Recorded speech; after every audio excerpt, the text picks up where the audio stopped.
perfection. Pay attention. You never will.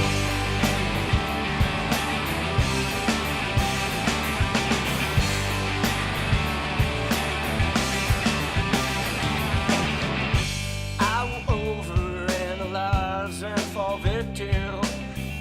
But when I'm lowest, time to get to know myself. I'm still tangled, I'm not worried, 'cause I am caught up in this perfection. Pay attention, yeah, you never will. 'Cause you depend, so you always will. If you arrest yourself again, I'll help you clean up the mess. I wonder if you ever did, yeah. I wonder if you ever did like I did. I wonder if you ever did, yeah. I wonder if you ever did like I did.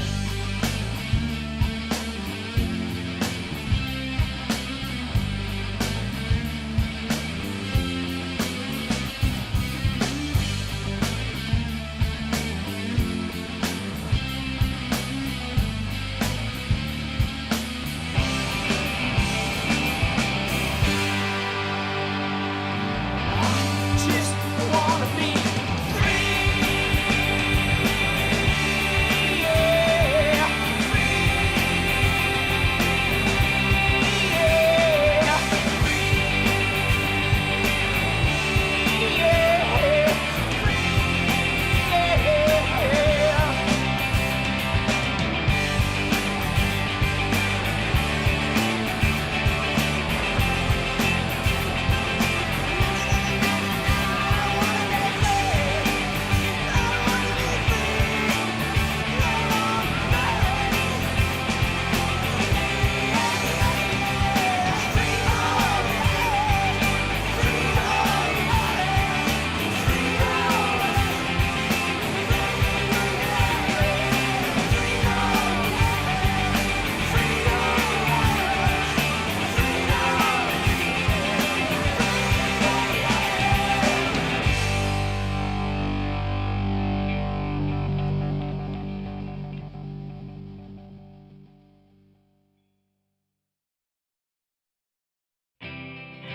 Do you need anything like I need you?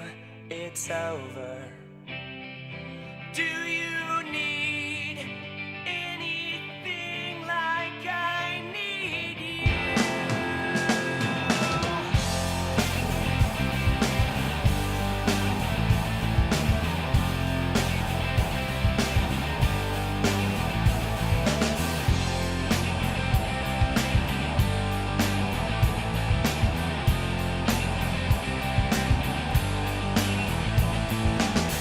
I've got no place to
Aloha! Let's go.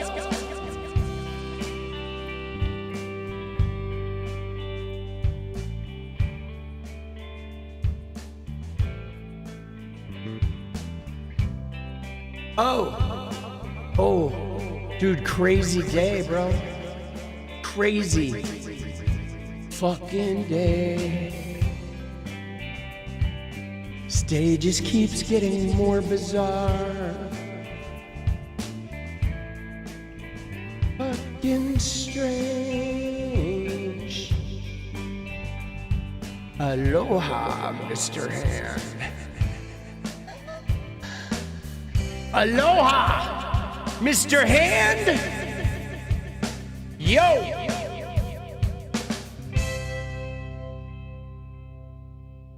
We're gonna stick around for one chorus here. Marines have already been deployed. It's too late. Shit's over.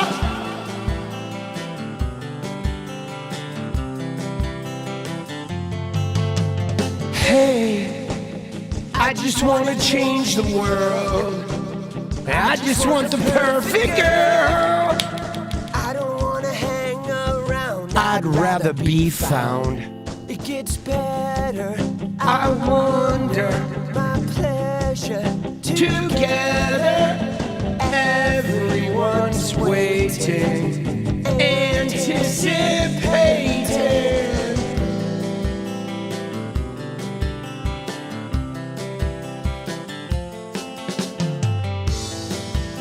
Let's go. Here we go. I will never be alone again. I'm immune to the things they said. My heart's unbreaking. Your radiant truth, I know that you will understand, because I finally found myself. My heart's unbreaking. Your radiant. Hey, I just wanna change the world, but I'm not gonna wait my turn. I don't ever want to come down, I'd rather be found. It gets better, I wonder, my pleasure. Together, everyone's waiting, anticipating.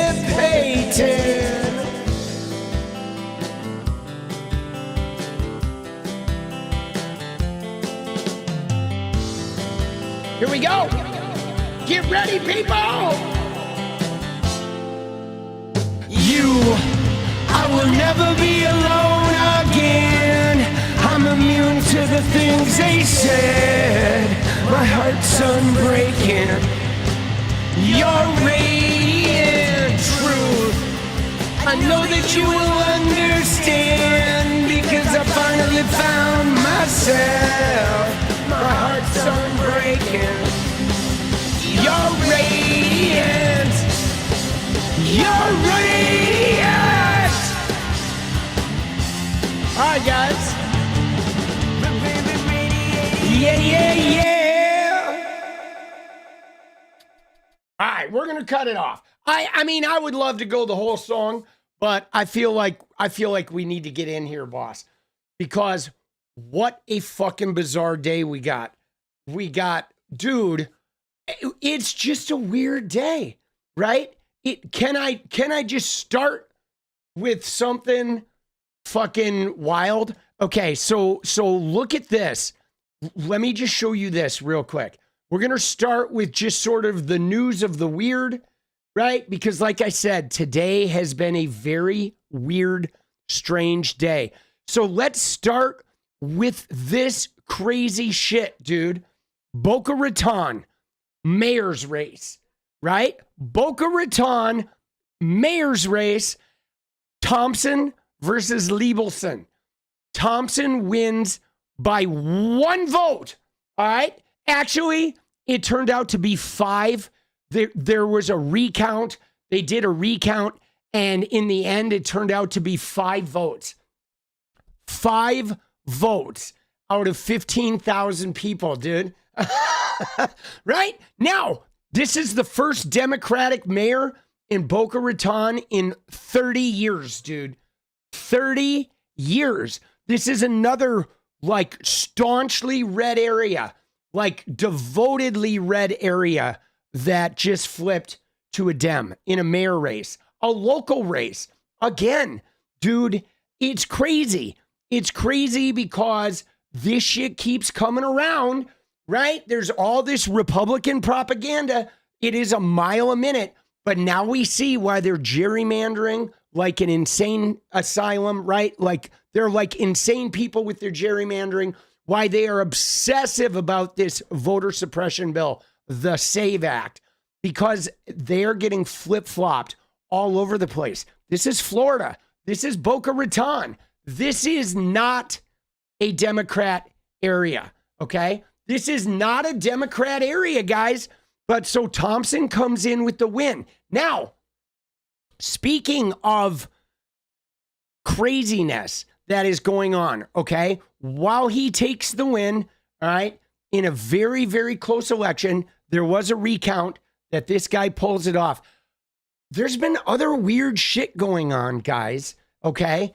And this is particularly around Polymarket, okay? Now, I don't know if you guys noticed, but, and yes, before I move on, I want to say that somebody said every vote counts, and I don't think there is a bigger, clearer example of every vote counting, more so than this Boca Raton mayor's race. I mean, think about it. It ended up being a 5-vote victory. If 6 people didn't vote in this election, that shit was like over. That shit would still be Republican. All right. Yes. Yes. This is why we vote, guys. This is why it's so important. It is just you. If there's buffering, that is you. We're not buffering. We are unbuffered. We are like good to go. Stream is healthy. Let's go. All right. Now, hold on, guys. You're buffering too? Shit, boss. You got to check your internet connection, people, because we are unbuffered. But, all right, you ready? So now, guys, there's something else I got to show you. Because this was troubling today, guys. Okay? Let me just show you something today. And this made me think a little bit of TYT as well. Okay? Because remember Polymarket Studios? So let's go over to Matt Gaetz, who, by the way, you know, had to flee from Congress because of illicit behavior. Okay? Now look at what Matt Gaetz posted today. Okay? Matt Gaetz posted this. You ready? He posted a retweet of a Polymarket tweet. Okay? Polymarket tweeted, breaking, Democrats now projected to seize control of both chambers of Congress this November. And then Matt Gaetz says, impeachments, shutdowns, failure, that's what lies ahead if the Dems get control of anything. Okay? So now, this appears on the outset to be simply another tasteless Matt Gaetz, whatever. A tasteless Matt Gaetz. You know, this guy's a rapist.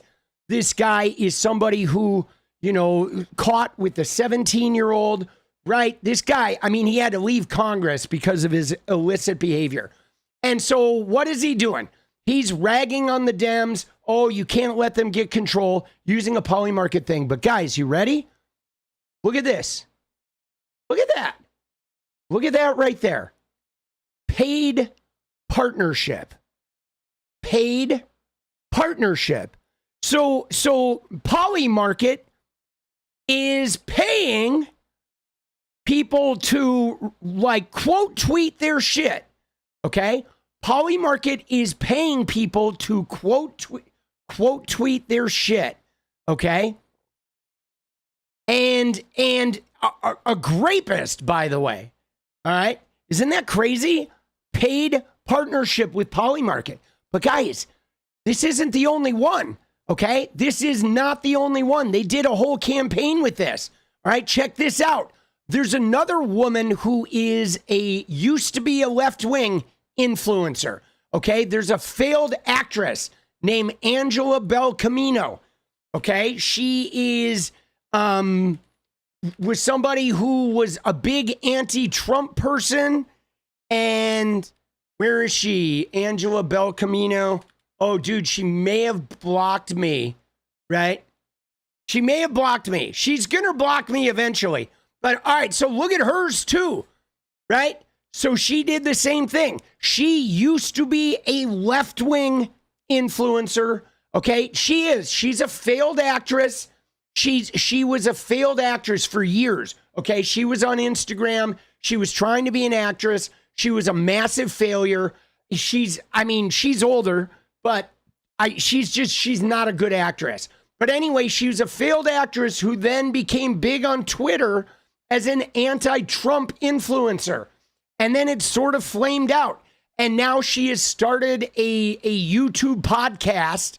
Okay, she started a YouTube podcast. Like, her and I have gone at it before. Her podcast gets like no views. Okay, she gets like no views. All right, it's like, you know, it's not really growing, but she interviews all these controversial right-wing people. She is now a Wendy Lee. Yes, you've never heard of her. You've never heard of her. You never will, okay? I only heard of her because I watched her sort of blow up on Twitter during the anti-Trump days of 2016, and because I'm connected to the film industry, so I do keep a pretty close eye on the failed actors and actresses, or I did back then because I was working in film production. But anyway, dude, yeah, no, she's really bad. But anyway, look at her. She is part of the paid partnership too. And she did one that said Democrats have the lowest approval rating, yet they might still take control of Congress. How does that make sense? Okay? But guys, dude, this is crazy that Polymarket, I want to look at the quote tweets on this. This is like a huge, like, sort of fake. I wonder how many of these people. Yeah, there's another. Oh, there's Matt Gaetz. All right. Look at that. Brian Krasenstein. He's part of the paid partnership. Dude, they're like hitting people on both sides. Okay. Right. Harry Sisson, another paid partnership. Dude, these are like Dem people doing this shit too. Okay. Cat Turd, paid partnership. Laura Loomer, paid partnership. Kevin Sorbo, paid partnership. Right? We see Angela Bel Camino, DC Drano, paid partnership. The fucking Hunter Eagleman fake, paid partnership. Dude, Benny Johnson, Owen Schroyer, right? Republicans against Trump. Dude, I'm telling you right now, Native Patriot, they are just, it is like, all of this is so fucking sus, guys. Because everybody's like taking this money, but like, dude, this shit is not cool, boss. Okay? This shit is not cool. John Collins, dude, like everybody and their mother is fucking doing this paid partnership. The redheaded libertarian, dude, she blocked me. Occupy Democrats, Breaking 911, Evan Kilgore, Savannah Hernandez. Dude, they're like, this is so scummy, boss. This is so fucking scummy. Okay? On both sides too, man. Now, guys, let me just tell you that Alex, fucking John Cooper, I mean, dude, this is so scoundrelly. this is so scoundrelly, guys, right? Because, like, fucking Ryan Fournier, dude, yeah, dude, this guy, he fucking blocked me as well, dude. A lot of these characters have blocked me. But you see how many of these people are taking this shit, right? You see how many of these influencers are paid partnerships with this. Now, you see a lot of people that were posting this shit that are not paid partnerships, okay? But like, man, dude, this is fucking crazy. Dude, here is Adam Mockler's dude, Micah, that is part of this. Like, you know, Brandon Straka, right? Now, again, guys, like, Steve Loves Ammo, dude, they're all just fucking taking fat cash, okay, for whatever, a paid partnership with Polymarket. But guys, there we go, the 𝗙cie𝗹𝗹𝗪, like so many of these. Did she block me too? Oh shit. Yeah, dude, she did. That's a recent one. Dude, Micah is not part of this? Yeah, he is, dude. He's right there, boss. He's a fucking, right there, right? Paid partnership. His is the same, dude, right? He's part of it as well, right? I mean, guys, dude, all the Midas Touch guys buy into this shit. They do. I mean, they were doing JD Vance's company too, whatever, that healthcare company. Now, what happens?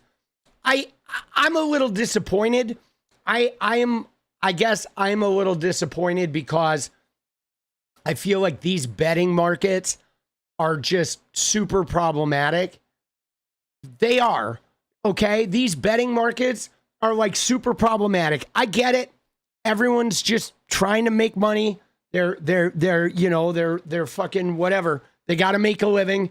And so if, you know, anybody who's got a significant, I mean, he doesn't even have that big of a following, right? But these betting markets are extraordinarily, like, I think unethical is a great way of putting it. These betting markets are like just super low grade, guys. First off, they allow betting on anything. Secondly, they get looted by a bunch of, you know, insiders, okay? They're constantly getting insider conned, especially if they're around things that people in government or people in sports or people who have like the inside information on. And the fact that all of it is like, it's like offshore and shit like that. And so this is just super toxic, right? Now we have Polymarket, we have 𝗙cie, and all of this is like fleecing, you know, regular people, right? And what's more though is they're all like Polymarket in particular is, you know, all of these are just looting. They're looting. They're all like insider fucking rigged. You know what I'm saying? You know, dude, they're targeting young people. Yeah. I mean, they're kind of targeting everybody on every side of the aisle. Right. And so what's crazy about this though, is you notice that everybody here is piling in and dude, I don't know, man. I don't know. This kind of shit just feels like pretty raw to me, you know what I'm saying? Like it feels pretty raw to me that the worst Republican influencers and many like left-wing influencers or liberal influencers, whatever, Democrat influencers that I admire are all getting paid to hawk this shit. Okay. Like a ton of them are, you know, a ton of them are, dude. And everybody on every side of the aisle is just getting paid to hawk this shit. Brutal. Dude, even Matt Wallace, fucking, right? Dude, it's so disappointing, man. I don't think Adam Mockler did. I mean, let's look.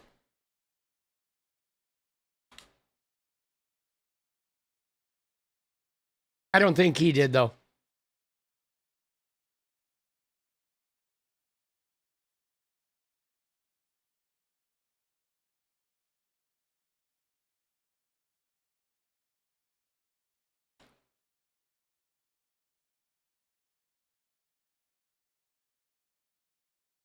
And no. Nope. Nope. Nope, he's clean. He's clean. Dude, super fucking, I don't know, super gross, dude. Dude, you know, I mean, you know what I'm saying? It's like, I get it. People are trying to, you know, people are trying to make a living, but you know, I don't know, man. I just think that, like, having, you know, like, political influencers be hawking, you know, because, guys, here's what bothers me, is you have political influencers, like, tweeting political content, okay? You have political influencers tweeting political content that they're getting paid to tweet for a betting market that insiders in the political world can make a tremendous amount of money and move the markets on. And so, I don't know, dude, that just feels like dirty. And there's a bunch of people that were retweeting it that weren't paid, right? Like, you look from, like, Mike from PA, I saw him in here, okay? Where's Mike from PA? I saw him in here, but he was not getting paid, right? He's a leftist who just retweeted this thing, okay? Where is he? So many people retweeted this that were not getting paid. We're actually just retweeting it. I swear I saw him. Like, there's Hutch, okay? He doesn't have one. I know there's Mike from PA, okay? He fucking, like, commented on it, but again, his is not a paid partnership. Like, a lot of people were fucking tweeting this shit. But yeah, man, I don't know, dude. I feel like that's kind of dirty shit, okay? And I get it. People are making money, whatever. They'll monetize everything. Maybe I'm just a terrible capitalist, and maybe I'm never going to be rich like some of these people are. But they're fucking, you know, the fact that they're paying, right? The fact that they're paying both, you know, left-wing influencers like Harry Sisson and right-wing people like Laura Loomer and Matt Gaetz. I just feel like, man, if there's a company paying Matt Gaetz money for an ad campaign, like, I don't think people on the left should be taking that money. You know what I'm saying? That's kind of how I feel about this. I feel like this shit is pretty dirty ass, right? But again, I'm not going to be rich probably like these guys. I'm going to be working class my whole day, but I don't like that shit, guys. Okay? I don't. Because you know why I don't like it? Let me just tell you why I don't like it, guys. Because I look at some of this shit and you know what I feel like? I feel like maybe we don't have that much more integrity than some people on the other side do. Okay? That I feel like if the money's there, like, left-wing people will fucking hit the cash register too, where they're really not concerned about, like, some of this shit. That it I don't know, man. It feels like some of this shit is just, you know, posturing. And I mean, I definitely felt some of this. You know, there are other things that have done this before. Like when you see Cenk Uygur and Benny Johnson yucking it up in a fucking bar, you're like, really? What's going on here? Or I remember a way back, I saw Harry Sisson and Ashley St. Clair like taking fucking selfies together. And I was like, that's weird, because at the time, Ashley St. Clair was not being a left-wing person at all. Now that she's getting fucked over or whatever by Elon Musk, now all of a sudden she wants to like find her way to the middle. But she was like very right-wing. And her and Harry were in the streets in New York just being like, hey, look who we ran into. Like, oh, two famous people just hanging out. And like, dude, I don't know, man. That feels weird to me. That feels weird to me if you're just going to yuck it up with your fellow influencers, because like, what do we really stand for here? You know what I'm saying? What do we really stand for here? You know, and I get it. Like Harry's reaching a lot of young people, you know, and I mean, dude, Harry has this, he takes a lot of money. Okay. There was a huge thing a while back where he was taking a bunch of money from the Democratic Party. Okay.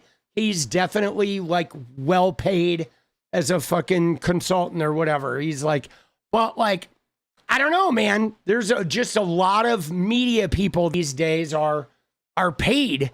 And so the media is like becoming less and less independent by the day, if you will. Bro, right? But, you know, you'd quit your job if you ended up partnering with the same company Matt Gaetz partners with. Well, guys, let me just tell you though, guys, this is the company that Cenk Uygur partnered with. I mean, come on, man. Dude, Cenk Uygur like renamed the TYT Studios this. Right? Isn't that crazy? Isn't that wild?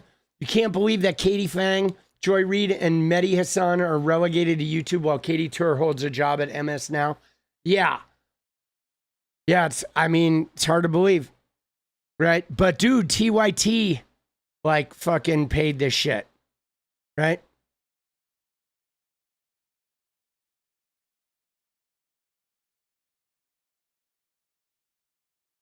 Yep. I'm gonna comment here.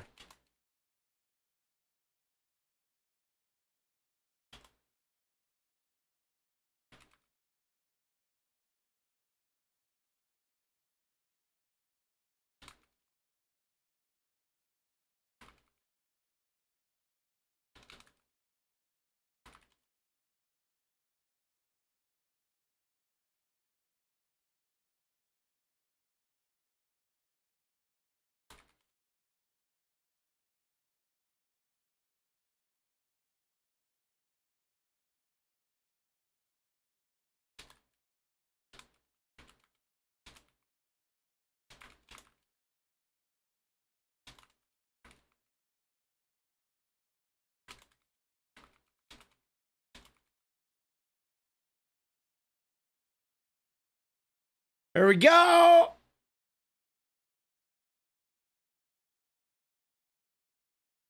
Let's go. Connect the dots. La, la, la, la, la, la. Dude, yeah, I don't know, guys. I find this disappointing, okay? Is Kyle on there? No, dude. Kyle Kulinski's not taking fucking money from Polymarket, dude. Are you shitting me? There's no way, dude. There is no fucking way Kyle Kulinski would ever take money from a fucking, right? You know what I mean? Not a fucking chance, boss. There is a less than zero chance, dude. Dude, he doesn't take money from anyone. I mean, I wouldn't be surprised if he retweeted. I bet he wouldn't even retweet that. He probably doesn't even retweet Polymarket, but there's no way. There's no fucking way. I bet he didn't even retweet it because it's Polymarket. He may have retweeted it, but he is absolutely not fucking paid. There's no fucking chance. But I would be willing to bet he wouldn't even retweet Polymarket You know what I'm saying? Because he's just, yeah, see, there's no way, dude. There's no fucking way, dude. Right? There's no way, dude. Right? Was he affiliated with TYT? Yeah, everybody was, though. Okay? Everybody, guys, everybody, okay? Every single person that is a pretty much a left-wing content creator or whatever, they all were affiliated with TYT at one point. Because you have to understand what happened is TYT was like the first left-wing creator. And then what they did was every left-wing creator that came into the fold, TYT would like snag them and be like, hey, we're going to help you grow. Okay. So they kind of like, they did that to everybody. And the young upstarts were like, yeah, they wanted to grow. You want to grow from the umbrella, the big umbrella. So they naturally became part of that. Like it was good for everybody in the beginning. I feel like it started falling apart after Hassan, when Cenk's own nephew went in and got out because of the suspect conditions there. That's like when I feel like the umbrella, you know, when the veil sort of got like punctured, okay, was when Cenk's own nephew went in and out because he was like, holy shit, like TYT sucks. Dude, but yeah, no, TYT was the thing. They're not anymore, but, you know, now they take Polymarket money during an election year. But, you know,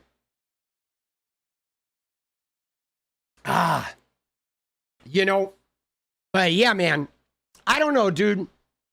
Again, me personally, I'm not going to judge people for taking money. Okay, I'm not going to judge people for taking money because I realize, you know, people that are capitalists, they're going to take those funds, right? I mean, it's a fucking retweet. Who knows how much they're getting paid, right? I'm just disappointed. Okay, I'm disappointed, man. I feel like, you know what I'm saying? Especially, guys, especially, here's the deal. I'm glad you brought up AIPAC, though, Redbone.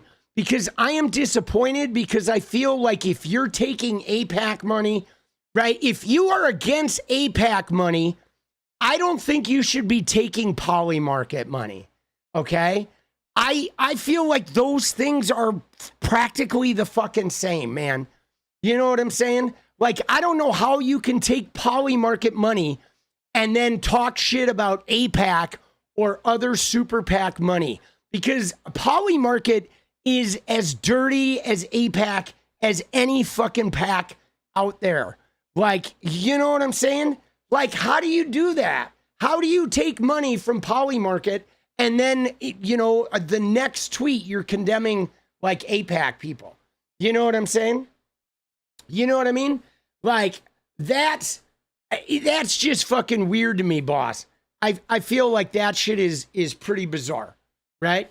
Tim from Bulwark, I don't know. Let's look. Okay. I did not see Tim Miller in there. Okay. I did not see Tim Miller. And no, we have no fucking Tim Miller's not taking any of that shit. I'm certain that Francesca wouldn't take any of that shit. Okay. I would guarantee you Francesca's not fucking taking any of that money. Like, there's no fucking way, dude. Right? There's no way she would fucking take any of that money, dude. Not a chance. Not a chance in hell, boss. Yep. Nope.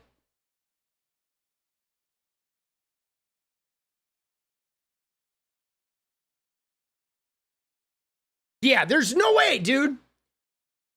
There's no way.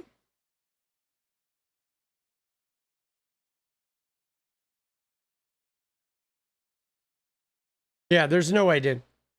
Right? I don't think the IHIP ladies, right?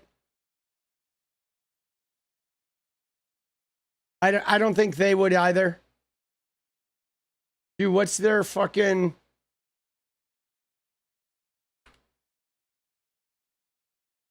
What's their Twitter?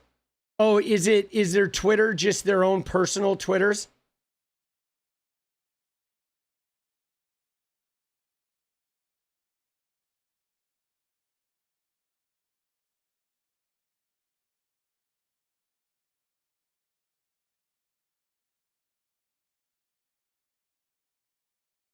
Dude, what the fuck, bro? Yeah, no, I'm checking 𝗪𝗓. I'm trying to check 𝗪𝗓.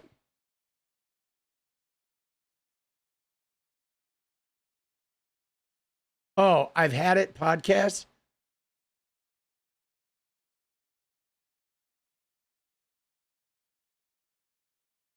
Dude, what's their fucking Twitter, bro?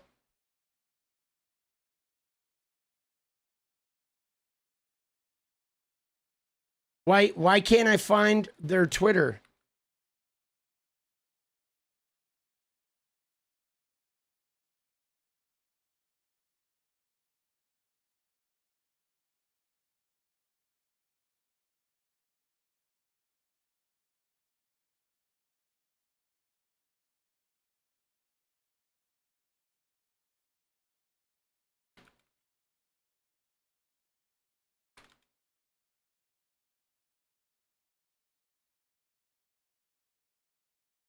Okay.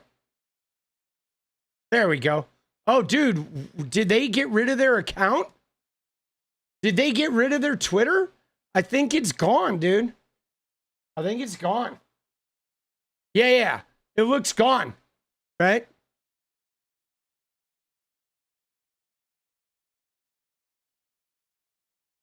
It's possible that they fucking took it down. I mean, they got super targeted on here too, right? They did. But all right, guys. That's my beef for the day, dude. I'm a little disappointed at fucking... Hold on one sec.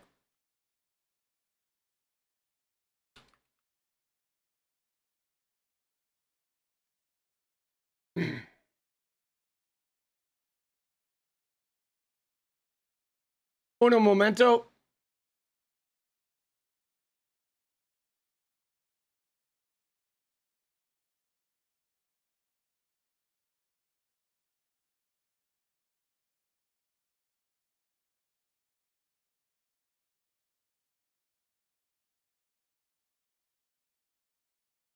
Dude, I was just looking at, right? Wonder if they're using prediction markets for polling purposes. So, dude, I will say this. I feel like those prediction markets are just super, okay? Those prediction markets are super fucking toxic. Like, we don't know what they're doing with that data. And that data is not really reliable too, okay? On that data, like that data is not really reliable, whatever's going on. I just think that shit though, those betting markets are like, I personally, guys, okay? Let me just tell you, as somebody who came up through the gaming world, I saw this starting in like 2021. It was during the pandemic, guys. You know what happened? Was during the pandemic, they started sort of infusing gambling with gaming. Okay, this is on Twitch. You have gaming influencers like 𝗙𝗪𝗔, Nick Merckx. These guys are, young. Aiden Ross. Their fan bases are young. They're like 12 years old, 14 years old, right? We're talking young kids. Twitter's 13 and up, but they're a lot younger. Twitch is 13 and up, but they're younger. But the problem, guys, is those betting markets, they're crypto. It's like crypto betting, and they're offshore too, which means that like anybody can use them. So they were already getting like, you get some 13-year-old who buys some fucking crypto and then he starts like doing stake betting or he's betting in betting markets. You are now like getting young kids already into that gambling fucking mechanism. You know what I'm saying? And like, dude, that's like super problematic. We should not be, you know what I mean? I mean, we have all this shit where we talk about like taking care of kids, looking out for kids. And we literally have influencers and people that are selling gambling to kids, man. And it's like so dirty. And it was like it proliferated during the pandemic. And with gaming influencers, dude, Nick Merckx, he's a popular gaming guy, Call of Duty guy. He bought a place outside of US like boundaries so he could do gambling streams. Okay. He literally bought a fucking house in like international space so he could do gambling streams and sell that shit to kids. And at the same time, he was like, adamantly like against the Pride Month or whatever in Glendale. Dude, the shit is crazy. And I just feel like it's really destructive. Okay. Introducing gambling at a time when the economy is depressed and there's this huge wealth gap and people are struggling to get ahead. That's like the worst possible thing we could fucking, be introducing to people.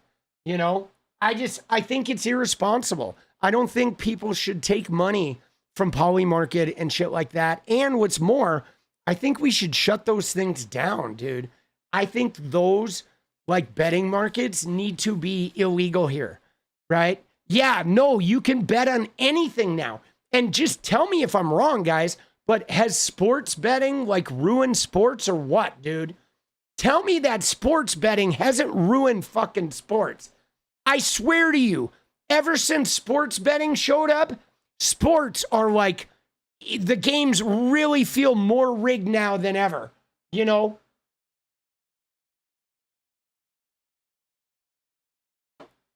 Dude, it's brutal. There's just too much insider control over that shit. Dude, shit is crazy. All right, but there you go. That's my spiel. But whatevs. It's capitalism. Everybody's going to feed them to the fucking, feed them to the capitalists. Some people are going to get wealthy as fuck while other people lose all their shit. And, at the end, we still won't have health care. Okay, but we will have plenty of bombs. So, whatevs. Dude. Oh my God, dude. $166 billion. Jesus. Jeez Louise. All right. There we go, guys. That's my beef. Okay. I don't like this. I don't like that everybody and their mother is taking this shit. But whatevs. I'm going to make a video about it. All the Dem influencers can get mad at me. I don't fucking care. Dude, I tell you one thing though, guys. I am not taking Polymarket money. All right. Fuck you, Polymarket. All right. I'm not taking that shit. I'm probably not going to take any of that type of money. Like I said, I would take that money from Rockstar. I would take that money from products or shit that I really love, that I believe in. Right. But I'm not just, I kind of learned as a gaming influencer about the whole, I don't know, dude. I learned a lot about like what kind of money you take when I was a gaming influencer. Cause, it's just, it gets weird, man. It gets weird when you're trying to sell people shit just because you're getting paid. You know what I'm saying? Concerns you that the new voters have only known these gambling markets and DJT. I know. Can you imagine, guys? Can you imagine, like, for my son, okay? Think about this. My son is 20, okay? So he's only known Donald Trump politics. Isn't that crazy? Right? My son is 20 years old. He's only known Trump politics. Yo, Elite, let's go, baby. Dude, Fortnite tomorrow, Elite. Let's go. Isn't that crazy? That's all he's known politically. And it's part of the reason why he identifies as a communist. Right? I think that's part of the reason why he identifies as a communist, because he is just like, fuck this world, bro. Right? And good for him, dude. Good for him, boss.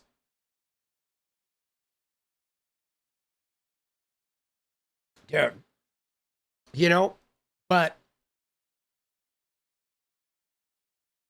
all sports are quickly turning into pro wrestling. I mean, that's just it, guys. With all of these betting markets, okay, with all of these betting markets, guys, sports is kind of becoming like all-star wrestling, right? All of this shit, everything is becoming all-star wrestling. You know, your son is 19, vaguely remembers Obama. Yeah, no, I mean, dude, Bryce remembers Obama. He really does. I'm talking about his adult political days, but he does remember Obama because we were politically involved. Okay, when like we worked on some campaigns here in town when Bryce, he was like, I can't remember how old he was. I think he was like, I want to say he was 7 when he worked on his first campaign where he would come downtown and he would do the buttons. He worked the button maker, right, for a water initiative, right? When he was like 7, he came with me when I volunteered and they had him making the buttons.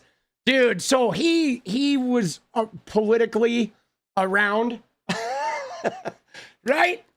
So, you know, but like most people his age, they were, you know, they knew Obama was president, but they weren't actively involved politically until they were, you know, maybe in junior high school. And by then we were in the Trump zone. Okay. You know, I mean, he graduated in 23. So yeah. So he was like, yeah, his middle school was all in the Trump zone. Right. It's crazy. Yeah.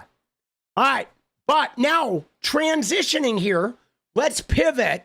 Now that we hit the all-star wrestling, how we said, wow, these betting markets are kind of making all sports like all-star wrestling.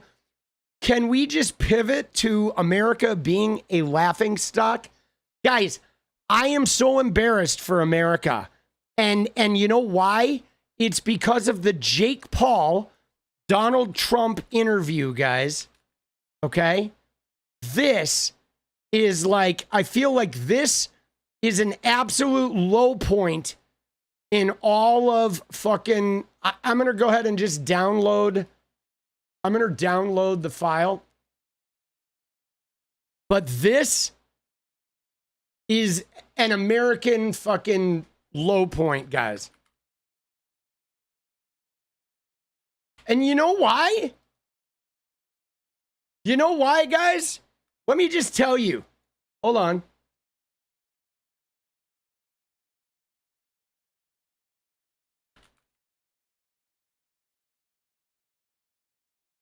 All right.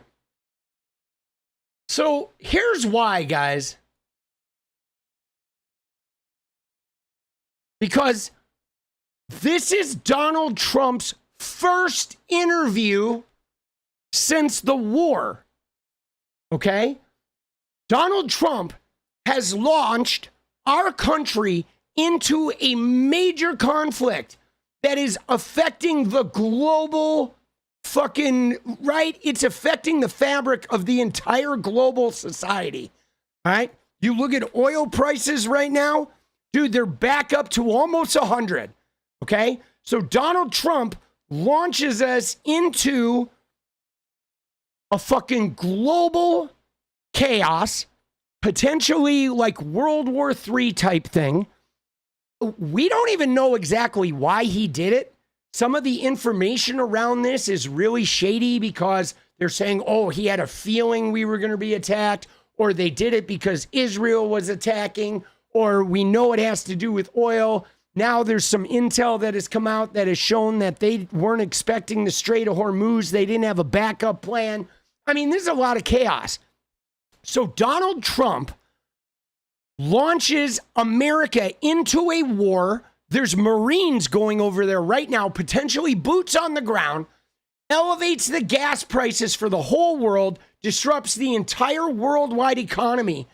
And the first major interview that this motherfucker does is with Jake Paul, with a CTE, like, fucking, like, boxer, wannabe boxer, who works for Donald Trump's good friend, Dana White. It's like what are we doing? The president of the United States doesn't even give a legitimate interview with a journalist where he can face hard questions about the war. He fucking sits down with a woman abuser and, you know, brain dead moron. Bro. Pine Box now. Yes. Pine Box now. For the love of God. Dude. Dude, what are we doing? Right? Like, I mean, honestly, guys, what the fuck are we doing, boss? We are, like, this is insane asylum territory here. Unbelievable. Unbelievable. All right? Dude, I saw somebody say, fucking, dance party. Dude, let's do it. Dance party goal. Dude, we're going to need one. Dance party on Pine Box. There it is. Oh, there it is. The goal has begun. All right. We're going to watch some of this. Okay. I feel like we have to watch some of this, guys. I don't know how much we're going to watch of this. I don't know how much we're going to be able to stomach. We may just skip around because, guys, it's really hard. It's really hard to take this serious. But guys, this is insane to me. Okay? This is insane to me, guys, that this is where we've ended up. That we have ended up where the president of the United States is doing interviews. Look at that picture, bro. Jesus criminy, dude. Dude, what is, like, dude, Ella, let's go. What is going on here, bro? What president? Fair. Dude, it is, dude, even the neck-gina is getting squeezed out. Right? I mean, dude, he looks like he's trying to find his pee-pee. Oh, I know it's in there somewhere. Oh, let me move a few folds. Dude, Hillary reckoning. Let's go, baby. Let's go. Oh, doesn't he? Dude, he looks like he's trying to find the pee-pee, dude. He is. He's like, I know it's in there somewhere. Dude. Look at that, though, bro. Jesus. All right. By the way, guys, stick around, okay? Stick around because we do have some crazy, like, audio, some Erika Kirk shit that ties into stuff that Candace Owens was talking about the other day. And again, guys, if you like the independent journalism here, right? I mean, I don't know if I'm journalism. If you like the independent political commentary from somebody who doesn't take money from Polymarket, right? Don't forget to drop a sub, okay? Hit that like button, right? Turn those noties on, and if you want, become a member, all right? All right? That's how we do it around here. It's like me and you. It's not any of this corporate fluff, okay? Let's go. Yeah, dude. Dude, the gambling is everywhere, bro. Dude, yeah, no, guys, he is kind of like taking the neck-gina and turning it into a, like, donut. A neck donut. A neck-gina donut. All right, you ready? All right, let's watch a little bit of Jake Paul and interviewing Donald Trump. Dog, rest our soul, boss. Mr. President, what an honor. Thank you very much. Yeah, thank you for sitting down with me today. I think we'll get into some personal stuff. All right, it does look like they took care of the pit stains. New suit? Is this a different suit or what? Dude, like, bro, how many gummies has this guy had, bro? Jesus, dude. All right. Well, I'm gonna let it roll. Fun stuff, and yeah, it's an honor. We're here at a factory doing a rally. It's my first rally, and it's actually my first show on this podcast. So you're gonna be my first and last that's guest. good. Well, we're gonna have to get good ratings. We got to get some good ratings. We better. You were flying in on Air Force One, Right. Is it true that you watched the Joshua fight on Air Force One? I watched it. I watched you, and I thought you were very brave. He's a pretty big guy, you know. He's good, and he's legit. Look, he's a legitimate fighter. And I thought you were great. You did yourself no harm. Dude, wait a sec. Hold on. The Joshua fight, is that this one? Are they talking about this fight, guys?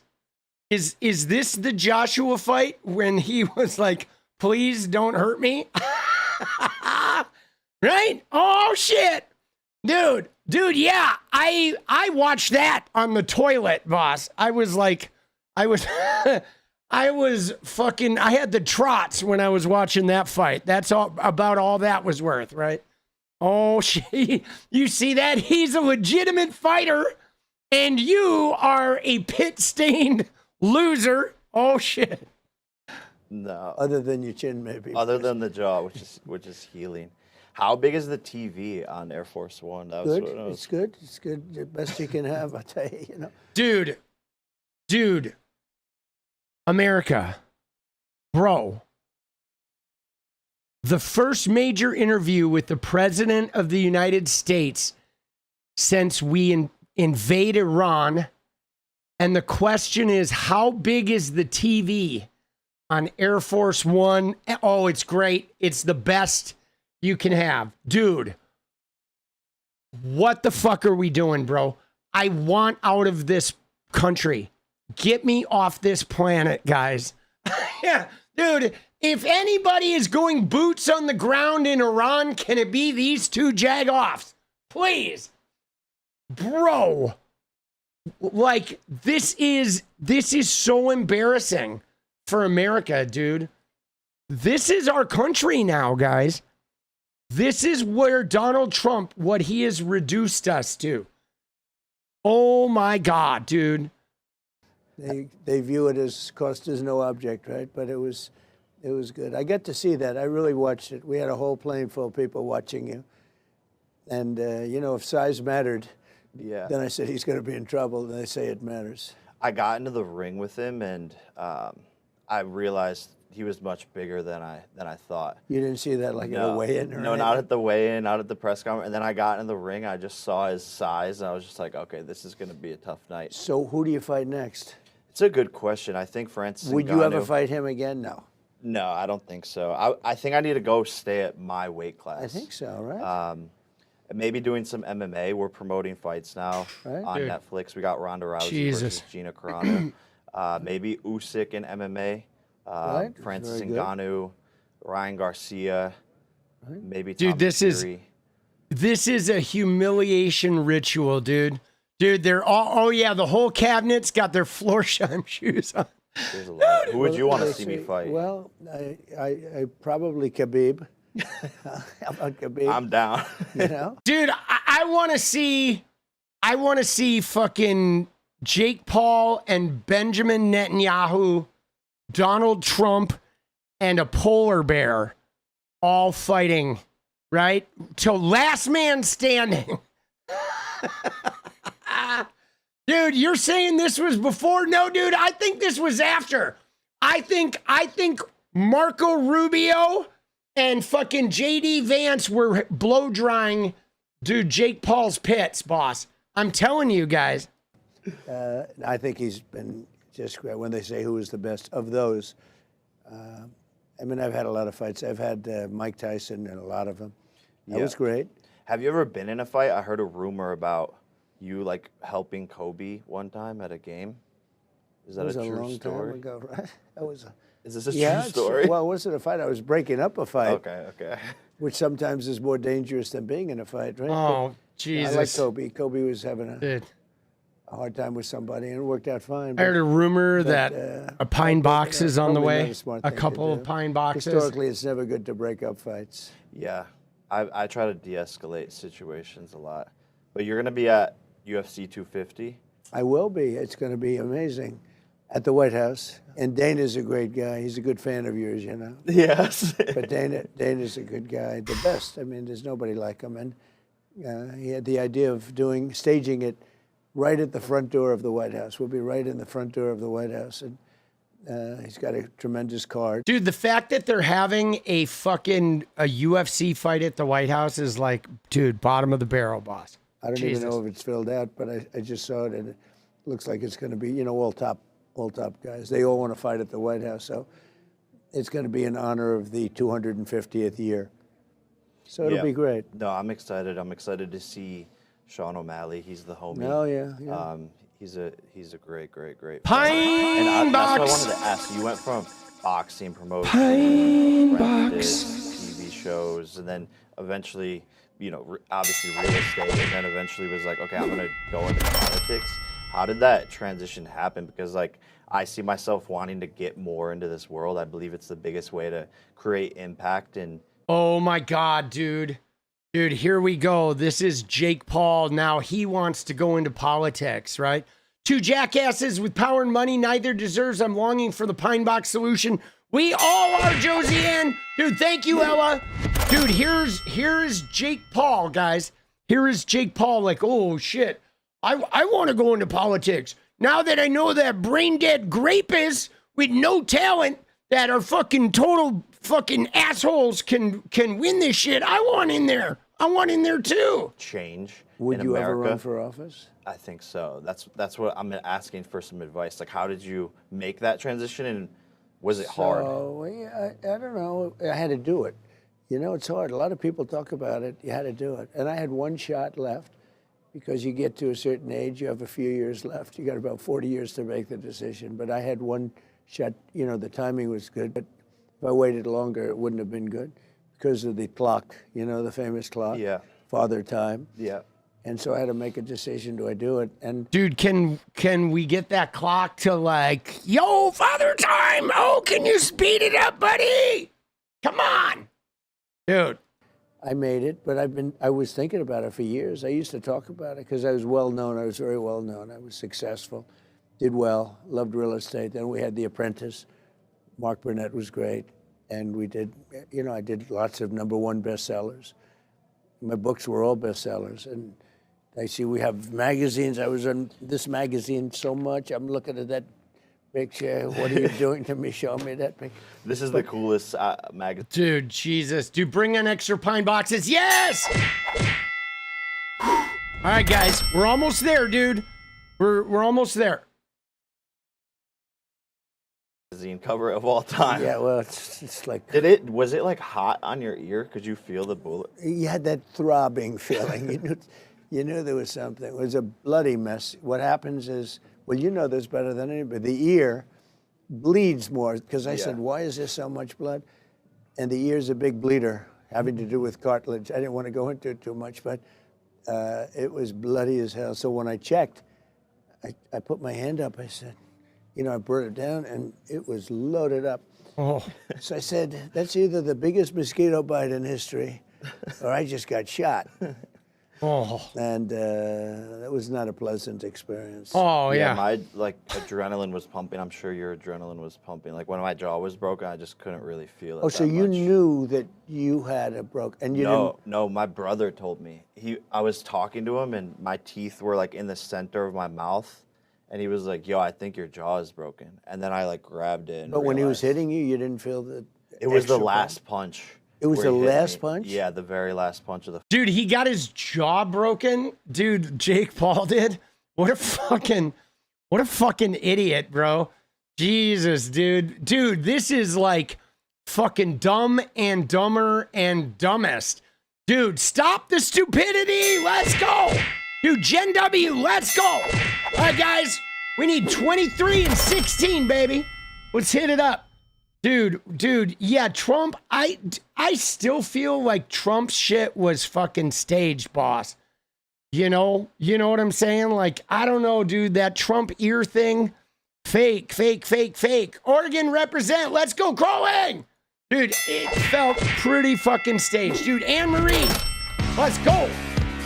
Thank you for the membership. Dude, didn't it feel staged? All right, here we go. Fight that did it.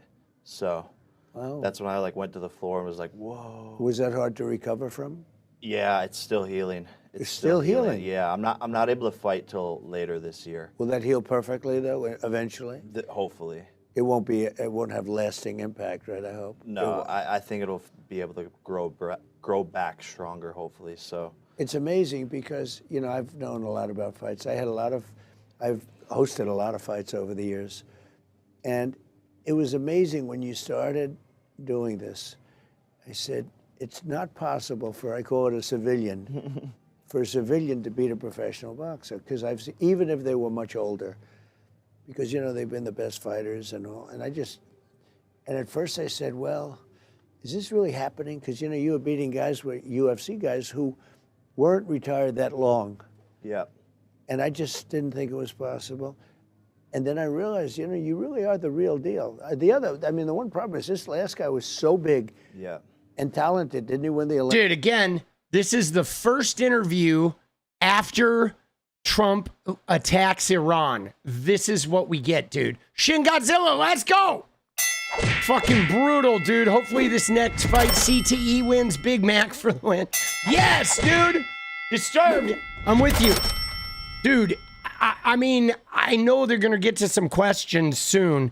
It is awful, like, saying the least. This is like a low moment, guys, for American politics. If we're not at the bottom, we are fucking close, dude. Olympics too, on top of gold everything. medalist. You didn't need this. No, I know. People said I was crazy. Would you have done it again knowing how it worked out? Yeah, I don't have any regrets on it. And I love a challenge, and it motivated me to get better. And the experience of being in the ring with someone that good and someone that big, I think moving forward, the next people I fight, it's going to be like a lot easier, actually.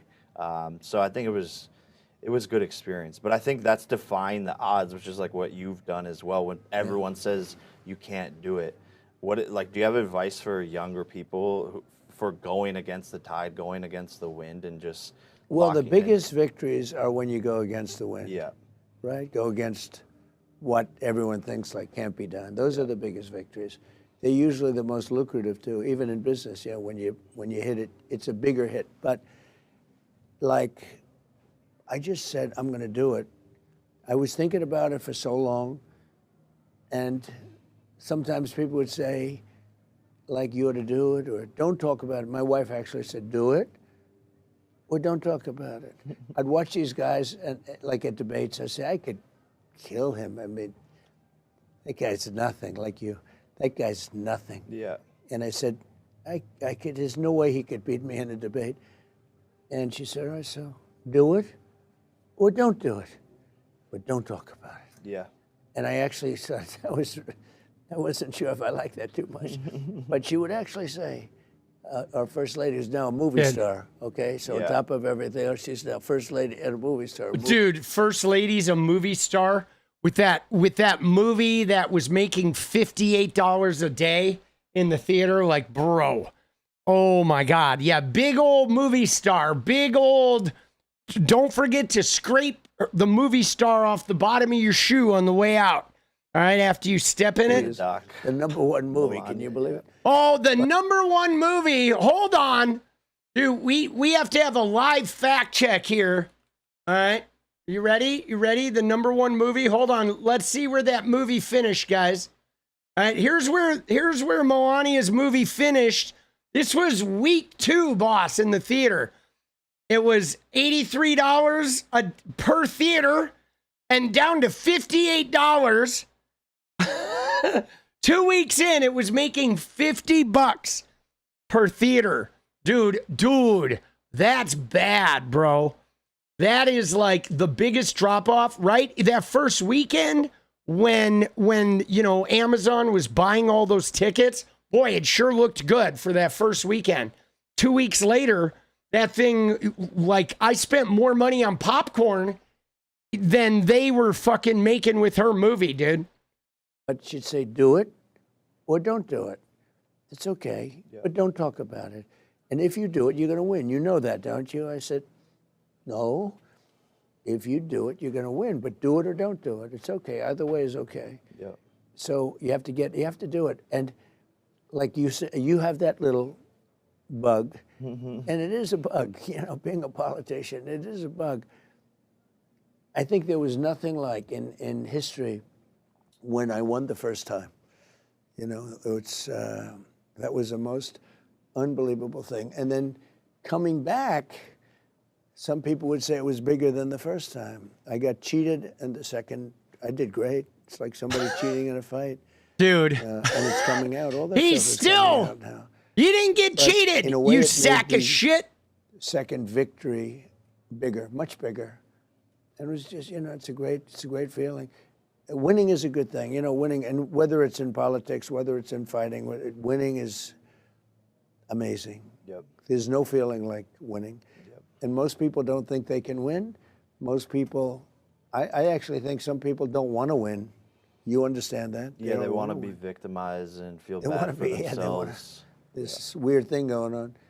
I would rather lose. That was what I was saying with Joshua. Is I'd rather lose and get embarrassed, but the chance of me winning, it could be the greatest upset. Yeah, in but you weren't sports. embarrassed. Dude, he said movie star, but Wilfred, it's understandable that you might wonder exactly. Dude, isn't this painful? Now, guys, we're hanging in because some of the more outrageous shit is about to come up. And again, guys, I think this is important for us to look at because we need to be motivated, guys. We need to be motivated this year to take the fucking house back, because if not, this is going to be like all of reality. I shit you not. This is going to be the entire fucking world we live in if we don't take the house back. So remember, all right, this is our motivation, guys. Because Stop the stupidity. Let's go. I want to make sure I'm caught up. All right, good. Dude, it's our motivation, guys. First of all, he was so much bigger. Look, one thing I've seen in fighting, if somebody's like 4 pounds heavier, it's a different weight class. Yeah.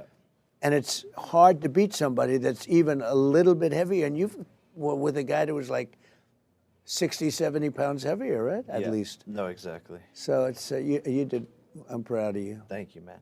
This is my brand, which is all about winning. So it's funny you're saying that. Made in the USA. I know you're all about bringing jobs back to America. I don't know. That's if good you could looking, though. Thank you, man. Go buy it, Mega. By the way, Maga, just between you and me, guys, I would say don't buy his deodorant. Okay, he pulled out his brand of deodorant, but guys, don't buy it. All right, that's just young men. If you're out there, let me just show you. Don't buy it. Don't buy it. Okay, this shit does not work. Okay, don't buy it. Don't use steroids and try to avoid getting CTE. Okay, it's my 3 pieces of Jake Paul advice to you. All right, just for the record. That's good. Yeah, That's we're good. in Walmarts and really hitting like the heart of America. Oh, We're yeah. made in the USA, and I know you want to bring more jobs. And I think my generation, I think, is in a weird place with like going to school, getting jobs. AI is coming. Give any advice to my generation of people of where to go, where to look, what jobs, manufacturing, Yeah. how can they get more active and get more opportunities in front of them? So you know this better than anybody. Because I get this question a lot. What do you do? Yeah. You always have to find something you love doing. Yeah. Like, I tell people their father wants them to go into business and he hates the business, and you know the father's successful, they're pushing the son.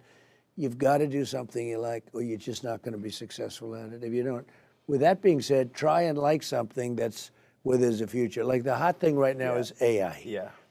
If you know the AI thing, you're going to get an unbelievable, crazy job at ridiculous numbers you never thought of. If you know the AI thing, you're going to, right? That's his advice for young people. If you know the AI thing, you're going to get an unbelievable, incredible, ridiculous job at numbers you've never seen.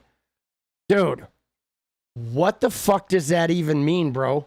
If you know the AI thing, if you download ChatGPT, dude, look at him, bro. Dude, he just got a whiff of Trump's diaper and he's about to tap out. Dude, this hamhead getting... Dude, you called him a hamhead, bro. That's amazing, Julie. That is incredible. The hamhead. Oh, he's a hamhead. Oh, the hamhead. Oh, if you know the AI thing, you make big ducats. That could cool off. Maybe it's going to cool off, but right now. So if you like computers and all of that, it's not a bad thing. Go into an industry. If you like computers, learn the AI thing, okay? And make big ducats, all right? All right, dude, we got to pause. All right, guys, we need 5 minutes. We're going to pause right here. We're at the halfway point. Let's secure the dance party. Then we at least know there's a pine box waiting for us. Dude, DJT likes to run businesses into the ground. Yes, Shelly. Yes. All right, we're going to fucking dial in. And then, unfortunately, we're going to finish this. Again, guys, I apologize for having to show this to you, but I think it's relevant because I think we need to realize if we don't win in November, this is the future of America right here, guys. We are at a tipping point. We are at a crossroads. We are at a turning point, some might say, where we're going to be stuck in this fucking reality with the hamheads if we don't do something like important. Dude, Boot Boy, let's go. Dude, Pinky Parker, let's go. It's going to be now or never. Dude, it is going to be now or never. My God, let's not fuck this up. Pine box. LFG, All right. And then we're going to go look at Erika Kirk, guys.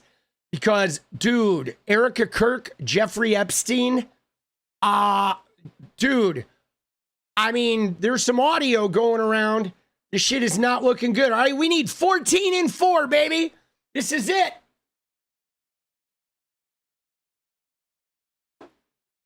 Dude, what are we doing, bro? We are not a serious country, guys.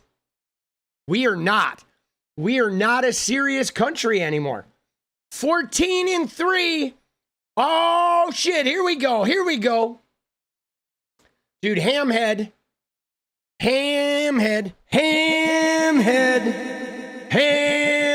Victor, purple tie, WTF.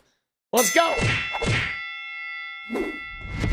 Yeah, he's trying to confuse us. You are not a serious person? Dude, we are not. 3 minutes. 13 and 3. Here it is. Down to the wire, baby. Down to the wire. Dude,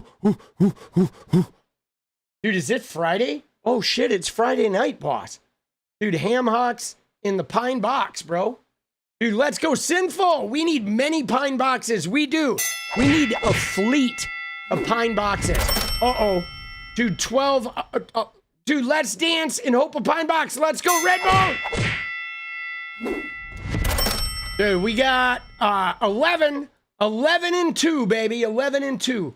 It is, oh my God, it is Friday the 13th.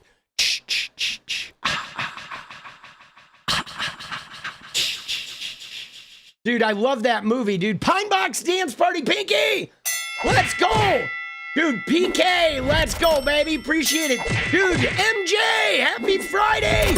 Happy Friday to you, MJ. Let's go! Let's go. You get a trophy with that one, too. Thank you, boss. Let's fucking go. Let's go, MJ. Dude, stop the stupidity. Let's go. Dude, Shin Godzilla, let's go. We're almost there, guys. We're almost there. 145, 654. No way, dude. Prayers up for the Pine Box soon. Let's go, Disturbed. Dude, Wilfred, you fucking crazy. No way, Wilfred. Let's go. Dude, that gets a, you know what that gets? Oh, dude, making it rain, dude. Wilfred's making that shit rain, dude. Let's go. All right, stop the stupidity. Let's go, baby. Down to the last minute. This shit is crazy. It looks like Trumpy is interviewing him for a position in his administration. What you think? Dude, I wouldn't be surprised if, like, I wouldn't be surprised if he takes over an agency, dude. Dude, right? RFK's out and the CTE king is in. Dude, let's go. Golden Pine Box, Jen, let's go. Dude, who's going to get fired? Who's getting fired next? Maybe Marco Rubio? Dude, Ella, let's go. Woo! All right, we hit the goal. Let's go. We did it. Holy shnikes, bro. Just like that. Dude, let's fucking go, baby. Oh! That's what I'm talking about. Woo! Dude, yeah, Marco is their leading presidential candidate. Who do you think's getting the boot next, though? Right? Who is it? You think Mark Wayne? You can't believe we're living in this timeline? I know, guys. I know, it's hard. It's hard that, like, the president of the United States has been reduced to this, right? Like the presidency has been, of America has been cheapened to a saggy, neck-gina, fucking degenerate fucking piece of shit, right? Sitting there, a rapist, sitting with another fucking woman abuser, being interviewed about deodorant and fucking boxing their own testicles, dude. Again, happy J. Voorhees Day. Let's go. Dude, no, you know what, guys? Actually, you know who might get the boot? Thank you, Shelley. Is Howard Lutnick, actually. I think Lutnick is, now they're discovering like a significant donation to Lutnick. I think Lutnick might end up getting the Kristi Noem, dude. Dude, I think Lutnick, dude, he is getting ready to be put in the Kristi Noem cannon, dude. Dude, they're plunging the cannon right now. They're firing Lutnick to the island, boss.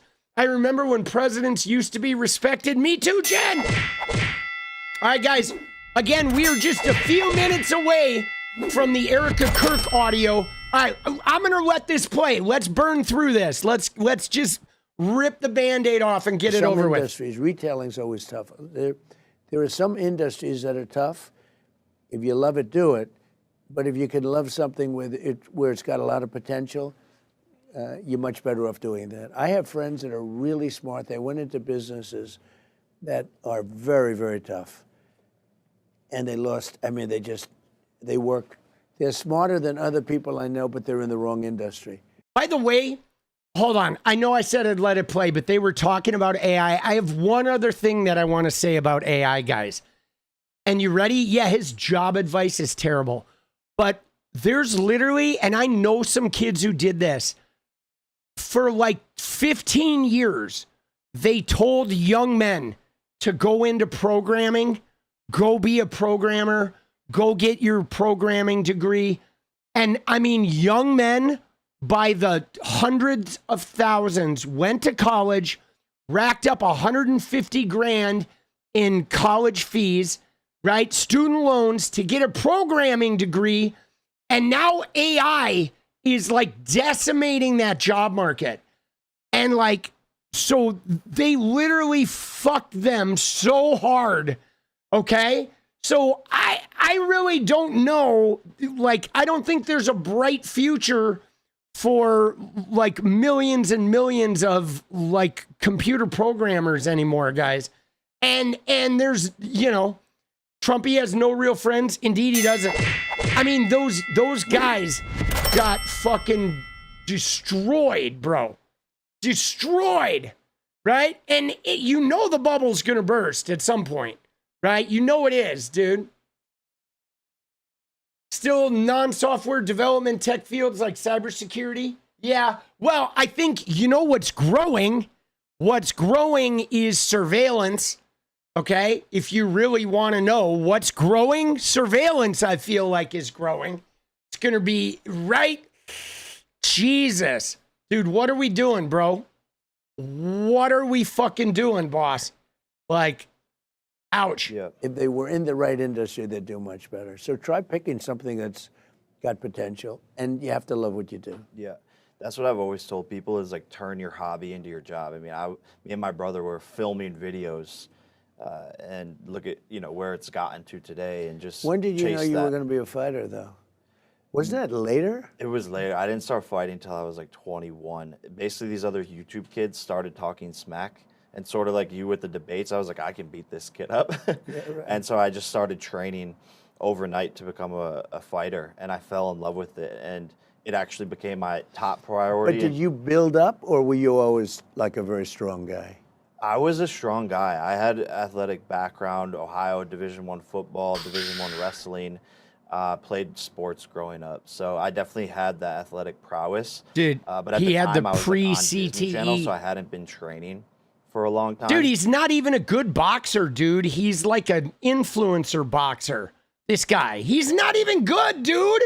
He's like a slovenly woman abuser, rich kid who like rode on Logan's shoulders, okay? And then he fucking switched to boxing, but he gets paid money to get his ass kicked, right? He's a meathead who gets paid money to get his fucking ass kicked. Give me a fucking break.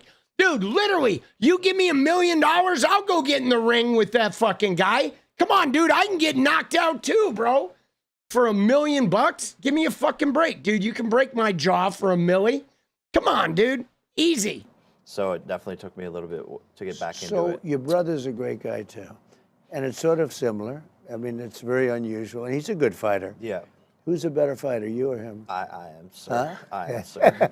He knows that too, but he's a better WWE wrestler. But I think that Oh, is that true? He's Yeah. a better, really? Yeah, he's incredible at WWE. Wow, that's great. He's my favorite. I think they need to make him a champion one day. That's great. Yeah, but if we fought, I think he knows what would happen. I love you, Logan. But Do you ever fight him? people want us to. I just don't think we really want to. But I think it would probably be It's hard to smash your brother. exactly. I just love him. Typically, it hasn't It's worked not out. the move. There've been some cases like that. Has it worked out?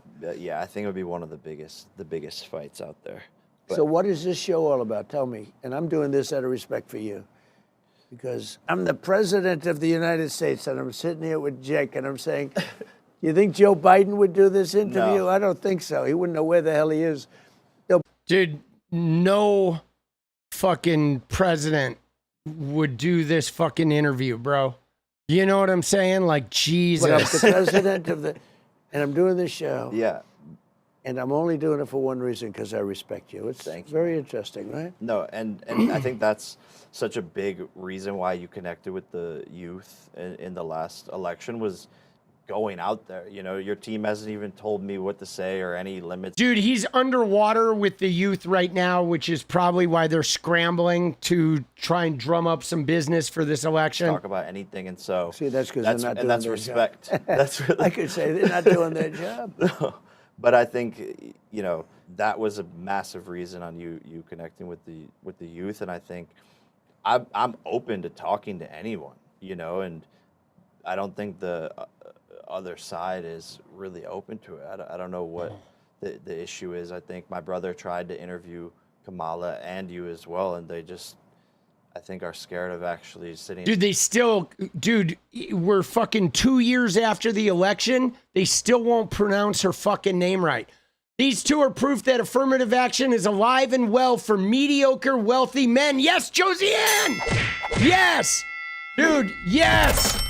Dude, right? you still can't pronounce her fucking name right, you dumbass. Down in They were, chatting. not me. No, Your brother was great. Yeah, you crushed it. Joe Rogan was a great interview. He did 300 million people. Yeah. And then she didn't want to do it, which, I guess she should have. I don't know.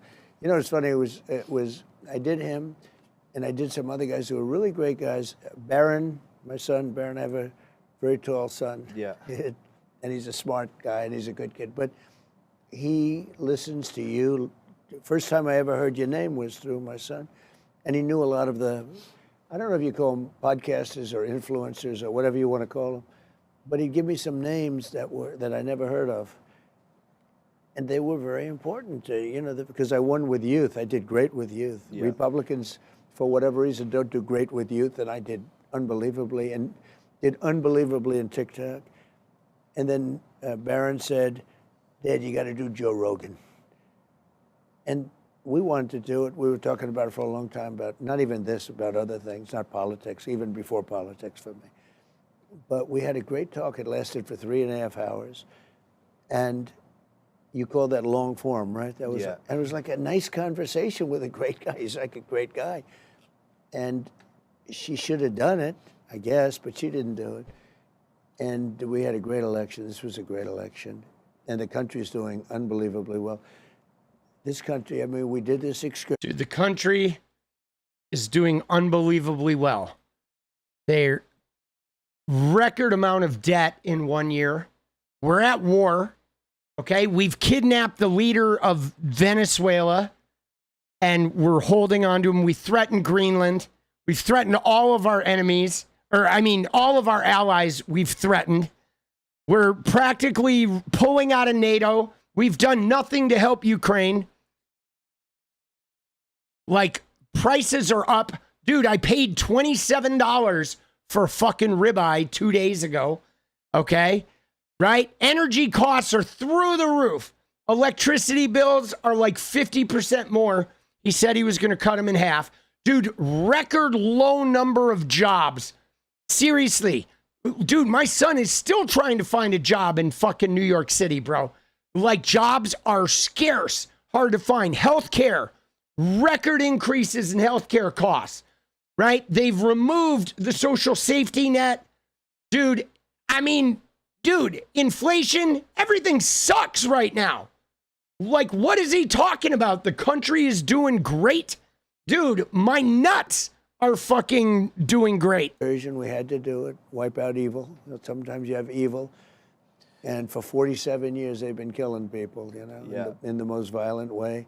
The roadside bombs all over the place. That was 95% of them are from Iran. Soleimani, that was the one. We took him out. We did a lot of things, the B-2 bombers, and all of this whole thing that we're doing now is people have waited for 47 years for it to happen. So we have to do it right. But our military has been unbelievable. No, and I commend you for your bravery, and I think so many Iranians do as well. And I was a bit shocked too. Like, everyone else in the world was like, this is the greatest thing, and I think what you're doing is phenomenal. And I was shocked that so many activists, like, in America didn't like it, but meanwhile they're like, oh, well, we support women, we want women to have all these rights. Meanwhile, you're liberating the women of Iran, and then they have an issue with it. I thought that was very confusing. We support gays, but they throw gays off the buildings, okay? We support this. The things they do, and... Dude, he has liberated 0 women in Iran. Like, the son of the guy he killed is leading the same fucking regime, bro. He has liberated 0 of the Iranian women, right? None. And what is the gays off buildings? Like, he's now a Facebook post. Dude, what are we fucking doing, bro? Jesus Christ, bro. Yeah, Trump just blew up a fucking school. Now Trump, who they're trying to overturn gay marriage, is now claiming to be the pro-gay president, guys. They're fighting, but I think I have tremendous support on this. This is something that's been incredible. I have the best poll numbers I've ever had now. Yeah. And it's not because of this. Dude, he is underwater in the polls. I think we just, the economy is great. It's a little bit of we take a little winding road for a little while, but we have to wipe out the evil. It's an evil curse. They're evil people. And hey, we wiped out their Navy. We wiped out their Air Force. We wiped out everything there is to wipe out. We wiped out their leadership twice. We wiped out my diaper. Oh, we wiped out my diaper twice today, Jakey. Oh, thank you, thank you. Melania, come in here, honey. The second time they were meeting to pick which one of them would be the leader, they got wiped out. Now they're looking for a third time. I don't know. People say the sun, but nobody knows where the sun is. The military has been unbelievable. I built the military. I had a great first term, and I built the military. We had the best economy in history in my first term. We built the military in the first term. I didn't know I'd use it so much, but you look at Venezuela, which has worked out incredibly well. Yeah. That was a great military attack. Was it strategic to go after Maduro first and secure the Venezuelan oil and then go after Iran? So no, it wasn't time-wise. It wasn't. It was with Iran. We knew we had to do something because they were going to be attacking us. If we didn't attack them, they were going to attack us, and we did it first. And by going first, we wiped out thousands of missiles that would have been shot. And you can shoot them down, but you need a lot of very expensive weaponry to shoot them down. We wiped out thousands and thousands of missiles by going early, and it made a big difference. No, Venezuela was. You think they're going to talk about the Epstein files, guys? For a long time. They were sending drugs. I mean, they were sending drugs into our country. You've seen it. Yeah. They were sending the most violent prisoners. They emptied their prisons. They let them into our country. And it was just the right time. I mean, so it had nothing to do with. It was an interesting question because people said, "Well, you did so well with Venezuela. Did that give you the spirit or the confidence to go?" And nothing to do with it. We had some negotiations where I would have preferred making a deal. I guess I don't know. Look, I wasn't that anxious to make a deal. That it would have to be a really good deal. They had to get. The number one thing is they cannot have nuclear weapons. This is fucking. Because a nuclear weapon, it's painful, bro. Weapon, bad things. They would have wiped Israel off the face of the planet. Our timing on that was Dude, incredible. it is painful, bro. The B-2 attack. The B-2 is the attack of the nuclear. They would have had a nuclear weapon. If they had a nuclear weapon, they would have used it in the Middle East against Israel and other countries. And you saw that recently when they're shooting all these missiles. We didn't know what was happening because we're saying... Dude, Iran was not going to use a nuclear weapon in the Middle East. The only thing is if Iran had a nuclear weapon, Israel would leave them alone. Okay? That's really it. Iran was not going to shoot a fucking nuclear missile. Iran just wants to be left alone. They want Israel to get off their fucking ass, bro. Give me a fucking break, dude. Wait a minute. We're going after them, and they're shooting Saudi Arabia, and they're shooting Qatar, and they're shooting UAE, and they're shooting all these other countries, and nobody knew what was going on. You saw that. They're just wreaking havoc. No, they made it. Well, they were trying to frighten them, but they didn't get frightened. It was the opposite. Yes, he did say he wasn't really interested in a deal. I mean, there was the implication there where, I mean, you heard that, right? Where he said, I wasn't really interested in a deal unless it was a really good deal. He was just kind of like, oh, yeah, we sort of, I mean, guys, we knew they were attacking Iran, okay? He literally made a deal with the oil industry, right? They were offering him $1 billion in financing. You knew they were going into Iran. You saw the fucking infidel tattoo on the Department of Defense guy. Give me a fucking break, okay? Everybody knew this. They wanted to do it the first time around. Give me a fucking break, dude. They fought back. Yeah. And they were on our side. But our military has done a great job. Yeah, no, it's been incredible to watch. I have another question they're wanting us to wrap up here, but I always ask people this question I think it's super interesting. If you could come back in history and reincarnate and like be able to experience someone else's life, who would you come back in history as? Oh God. That's a very interesting question. Oh yeah. Maybe Donald Trump right now. I think Donald Trump right now. Dude. What the fuck was that, dude? Dude, if you could come back and experience anyone in history, I mean, first off, it's not even an interesting question, but whose life would you experience? Oh, maybe Donald Trump. Oh, shit. Maybe Donald Trump's asshole, right? Dude, I would come back and experience fucking Melania Trump's fucking epiglottis, dude. Why? Because we know it has tickled Jeffrey Epstein. Dude.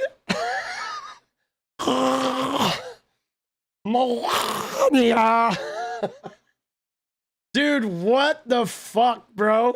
My life is very exciting. I have to be honest. I'm thinking about other lives. I think my life is maybe more exciting. I don't know. Look, I've had a great time. I just, I started off Charlie Kirk? Charlie Kirk, anyone? with the phrase, "Make America Great Again." Our country was in trouble. We were doing badly. 2015, we had the open border, nothing like it was under Biden, but it was bad. A lot of people coming in, bad people from jails, from mental institutions, gang members, murderers. We had 11,888 murderers come into our country. Got them out. Incorrect. Dude, Peter, let's go. Let's go, dude. There were 11,000 fucking people in jail who committed murders over 40 years. Fucking. We're getting most of them out. We're trying to get all of them out. They should have never been allowed in. But we had a bad border when I first came in. I won on the border twice. I won the first time and other things, and business and other things. But I won the first time on the border, fixed it almost immediately, built almost 1,000 miles of wall. Then the second time, I say the border is back. I'm going to win on the border a second time. But the second time, because we had a great border in the first, after I got it going. And then the second time, now we've had nobody come into our country in the last 9 months. I mean, like, Dude. literally. Dude, nobody. can this get And over? that's given out by Democrats. That's not by. We had millions of people pour into our country. You know the story. And they came in. Dude, it's like the same fucking shit, bro. He's still like, blah, blah, blah, blah, blah, blah. Dude, I think I'm done, bro. Leadership. All right, here. Leadership. MAGA, Make America Great Again. It was such a great term. And that's what I've done. Because literally a year and a half ago, we had a country that was laughed at all over the world. You know that. They were laughing. Oh, yeah. They were laughing. They're not laughing now. The first interview after the U.S. attacks Iran is the president talking to a fucking CTE-ridden celebrity boxer. But not laughing, okay? They were really laughing a year and a half ago when we were leading the fucking world coming out of the pandemic. We were just not respected. Nobody respected No one it. respected the leadership. Oh, yeah. We had a country that was laughed at. The king of Saudi Arabia told me, he said, a year and a half ago, your country was dead. Dude, the king of Saudi Arabia, the guy, the bone saw guy told him, you guys are so much better with you and fucking Jake Paul. Dude, he should make Jake Paul dude, look at him. He should make Jake Paul the Secretary of State, don't you think? Right? And now you have the hottest country anywhere in the world, and we do. And it's guys like you that make it hot. Thank you. It's guys like you. And it's presidents We're like me trying, that we're have trying. interviews with guys like you.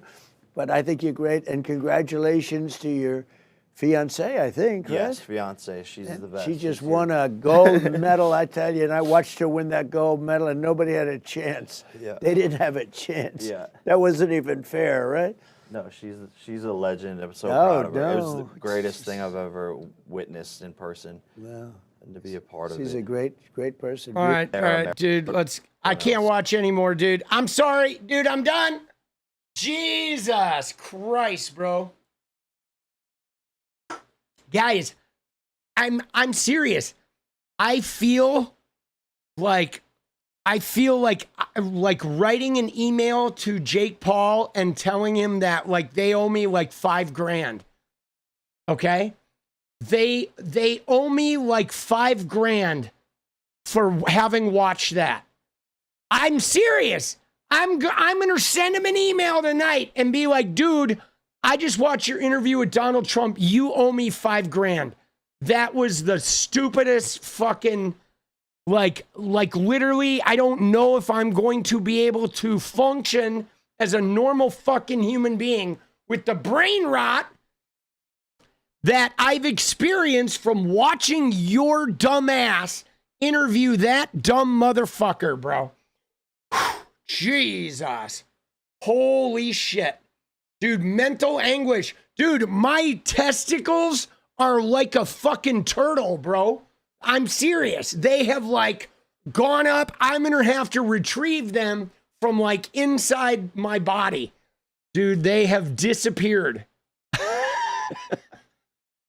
Dude, they have disappeared, bro. I will not be able to pass a cognitive test tomorrow. All right. Okay. But I do want to say one thing though, guys. You ready?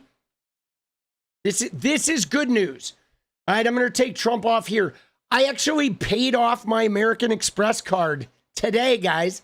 I've been in debt since 2022 when I like moved off of gaming and started making a political channel that got real serious in 2024. And today I finally got out of debt. I am officially debt free.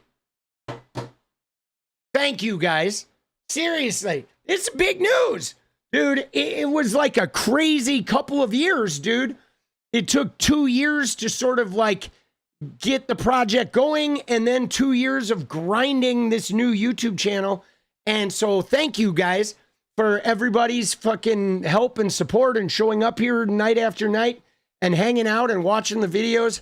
I'm finally out of debt.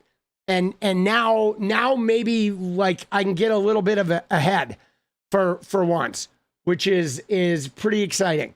Dude, it's been a long road. All right. So yeah, that's exciting. Praying for a job. No, I feel you, Leslie. I'm trying to, like, my kid's trying to get a job right now too. It's tough out there. Okay. It is tough out there. All right. Now, guys, we do have to change gears though. Okay. We have to change gears because this next shit is wild, guys. Okay. What we're going to venture into, I'm going to go to the bathroom and then we're going to come back and we're going to look at Erika Kirk, guys, because there's two things, guys, two things here. Okay. That I need to share with you because first off, we're going to look at, there are some Erika Kirk, Jeffrey Epstein ties. Okay. Where number one, Candace Owens has started looking at Erika Kirk's connections, potential connections to Jeffrey Epstein.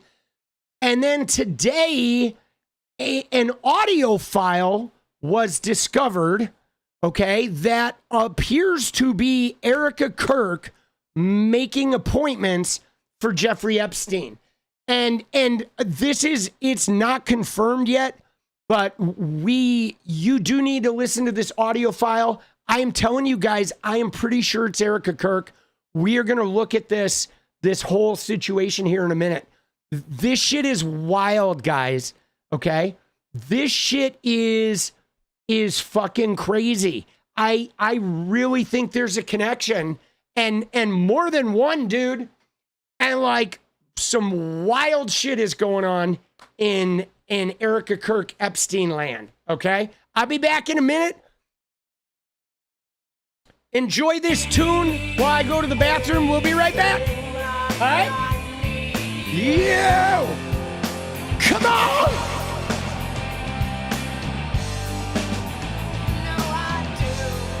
Woo.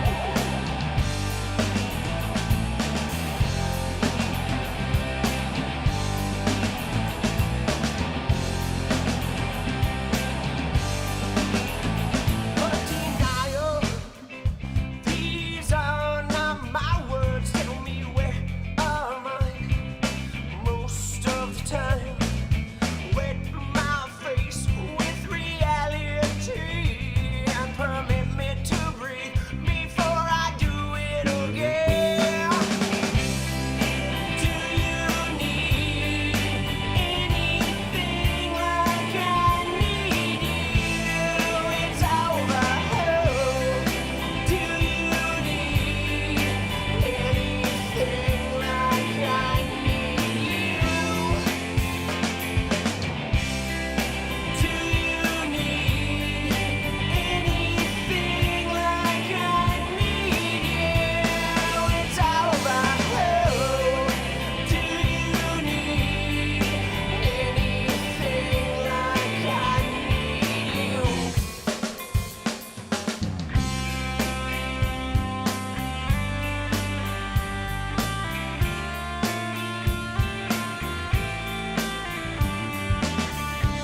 Let's go. Let's go, baby. All right. You ready? Are you ready? Let's go. Welcome back. It's good to be back. So, guys, let's look at this. We're going to look at two pieces of things. Okay, now, first off, we're looking at, right? We're looking at this little bit of Candace Owens, okay? Because there's a woman here at the center of this named Faith Cates, okay? And she was the founder of Next Model Management, okay? Now, she retired because of the Jeffrey Epstein situation, okay? This was big news a couple months ago, okay? Faith Cates was the founder of a very large modeling agency called Next Model Management, and she was deeply connected to Jeffrey Epstein, okay? She co-founded the agency in 1989, and then a whole bunch of emails surfaced between her and Epstein, and people found out that she was like one of his closest friends, and so she recently just stepped down and retired. Now, so that's establishing Next Model Management and Faith Cates being deeply connected to Mr. Epstein.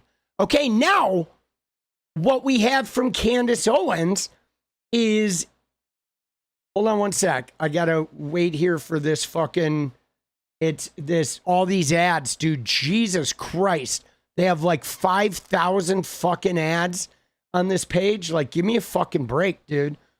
What on earth is going on with that fucking website? Okay. Now, Candace Owens connects the dots through Next Model Management, okay? Because Erika Kirk was involved with Faith Cates and Next Model Management. So you have Jeffrey Epstein, Next Model Management, Faith Cates, his good friend. Now you have Erika Kirk being connected to Faith Cates, being connected to Next Model Management. Now, here's where it gets bizarre, because we know that Erika Kirk, after Epstein died, Erika Kirk became part of the Corcoran Group, which is this huge real estate firm in New York City that managed all of Epstein's properties, that handled all of his real estate transactions. Erika Kirk never sold a property in New York City, okay? She was not a well-known real estate agent. To my knowledge, she never sold real estate anywhere in any city, okay? But yet she was part of the Corcoran Group. Now, this is crazy. Now, we're going to watch this little bit about Candace Owens talking about Faith Cates and Erika Kirk, and then we're going to listen to this audio from an Epstein file 002764990 that was discovered today that is absolutely batshit. Okay, now get ready, guys. We're about to go on a little roller coaster here. Okay, so first off, let's watch this part. All right, here we go. Was in talks. Their Next Model Management in New York City. Faith Cates, who was the co-founder of it, had to step down because of her involvement with Jeffrey Epstein. She's like in his emails. Like, so let's hold on. Let's pause right there.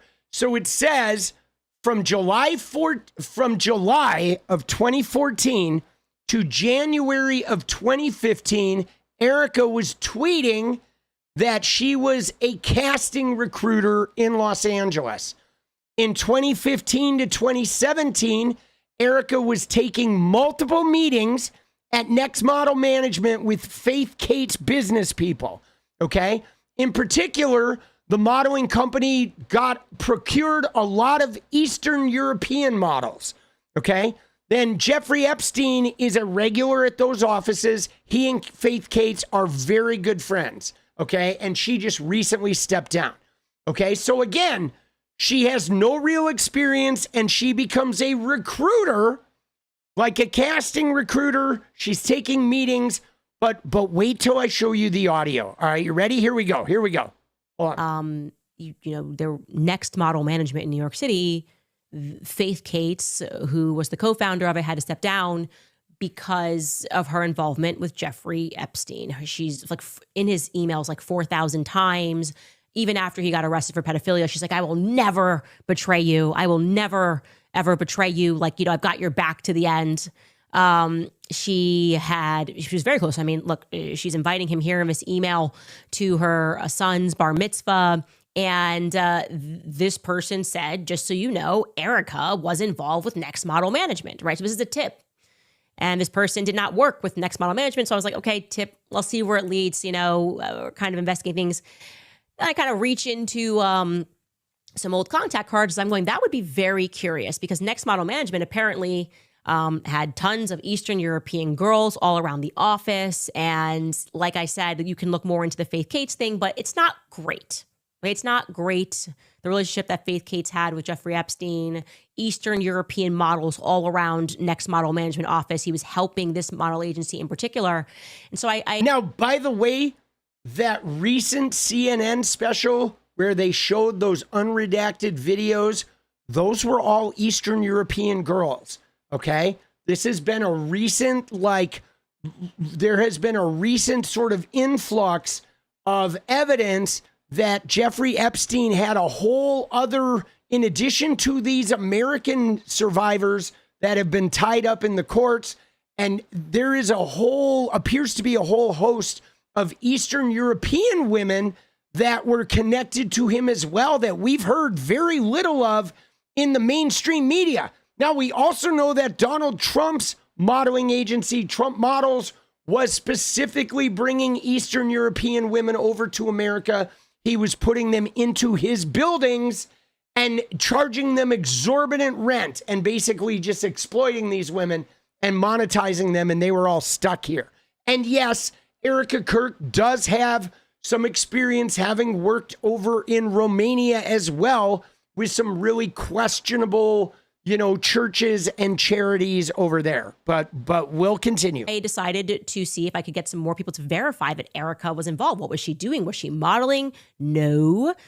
Well, I was able to confirm it, not just once, not twice, 3 times, 4 times with people with direct knowledge that Erika Kirk was multiple times taking meetings at Next Model Management and dealing with the people, like the suits that would surround 𝗙𝗢𝗟𝗏𝗡's, people like Jeffrey Epstein. Now, they did not say they saw her meeting with Jeffrey Epstein, but they said essentially Jeffrey Epstein was always there because he was so close with 𝗙𝗢𝗟. This cannot be denied. You can go through their emails. They're very close.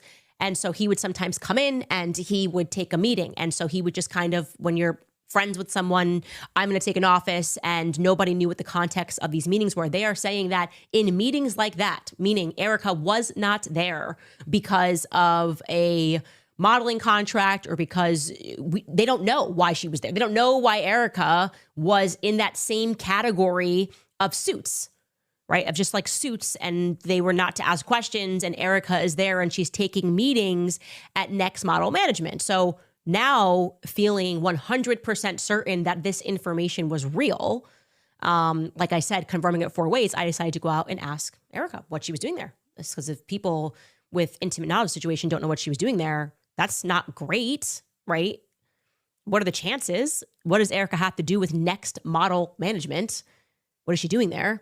And I went out to her and I, of course, copied the spokesperson, Andrew Colvett, and I said, what specifically were you doing at Next Model Management in New York City? What's up? What are you doing? Did you run into Epstein? Like, I just want to know, like, what is your relationship with 𝗙𝗢𝗟𝗏𝗡? How about that? Give me the context of this. Crickets. Okay, so to recap, I know she's a little long-winded, but to recap, we know that Erika was declaring herself being a casting recruiter. And according to Candace, there are multiple instances of people who said that Erika Kirk, for some reason, was taking meetings at Next Model Management. And we know that Erika Kirk went on to be part of the Corcoran Group, which handled Epstein's real estate transactions.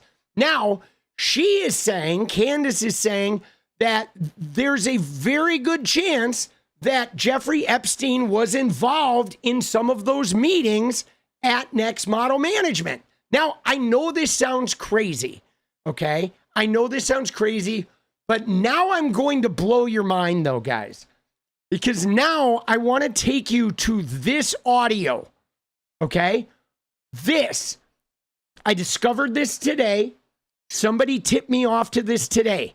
This is from the Epstein files. It's EFTA number 002-76490. Now listen to me. We don't know the context of this call. We don't know what this is. But what it is it sounds like somebody is calling. It sounds like there's a girl, okay? There's a woman who is calling another woman. And that woman is trying to set up an appointment with Epstein for this woman and her sister. Okay, now it would appear that this call is being made with some investigators. Obviously it was recorded, but I think it was investigators investigating this thing and having this woman call up a recruiter to talk about setting up Jeffrey Epstein dates. Now, the reason why I'm playing this for you is listen very carefully to this audio, because I'm telling you, the girl who answers the phone, who is talking about Jeffrey and talking about setting up the dates, I swear to you, this is Erika Kirk. You be the judge, okay? You be the judge here, guys. But I'm telling you right now, guys, I am pretty certain this is Erika Kirk, okay? You're gonna listen, okay? And you be the judge, but here it goes. Now, it's not the girl calling, you'll hear it. It's the girl who is talking about Jeffrey. And bear with the audio, it kind of comes in and out in places, but it does get loud in the middle, and then we'll discuss. She knows that your mom really takes your cell phone. Second phone call attempt at 4:26 p.m. I won't have the cell phone after 4.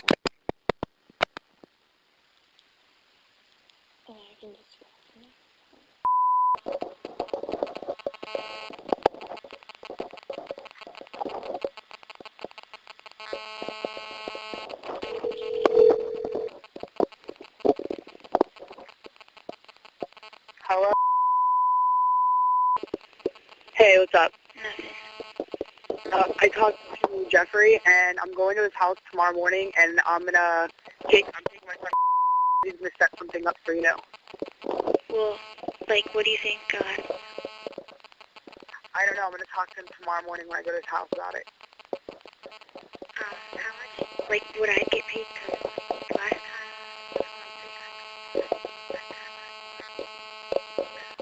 Talk to him.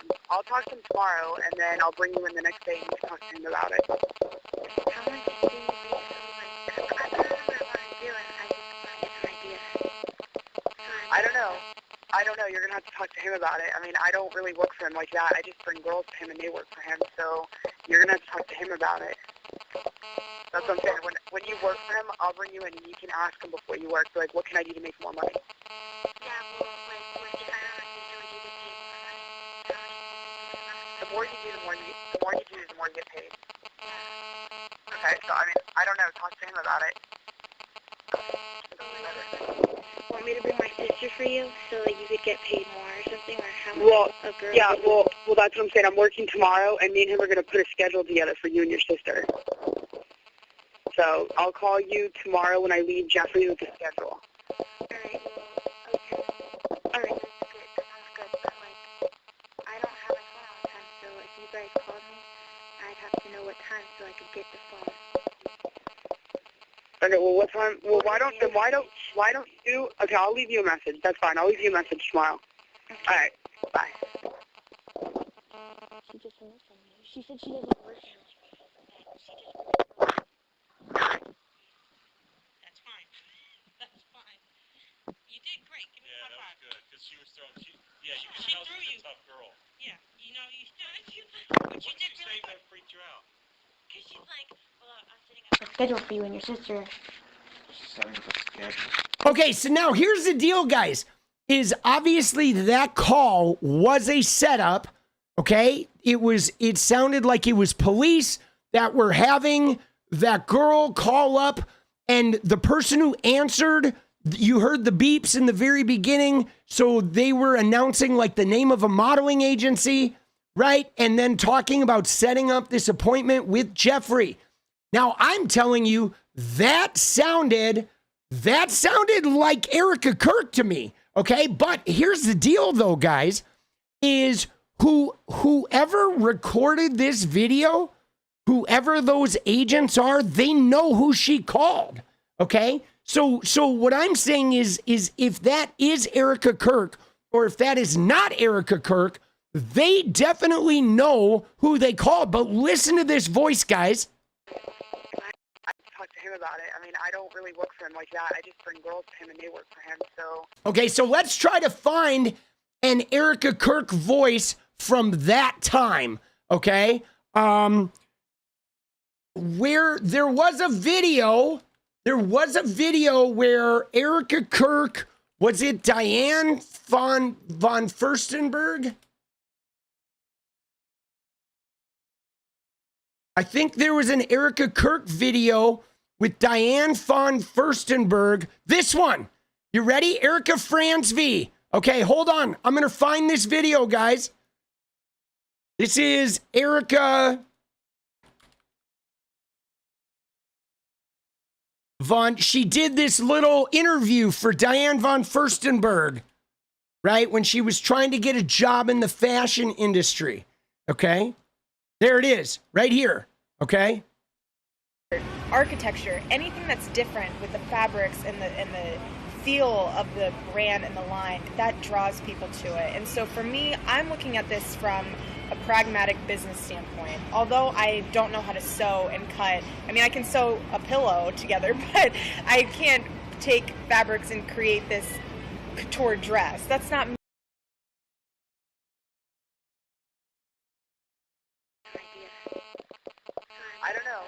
I don't know. You're going to have to talk to him about it. I mean, I don't really work for him like that. I just bring girls to him and they work for him. So you're going to have to talk to him about it. Dude, it sounds a lot like her.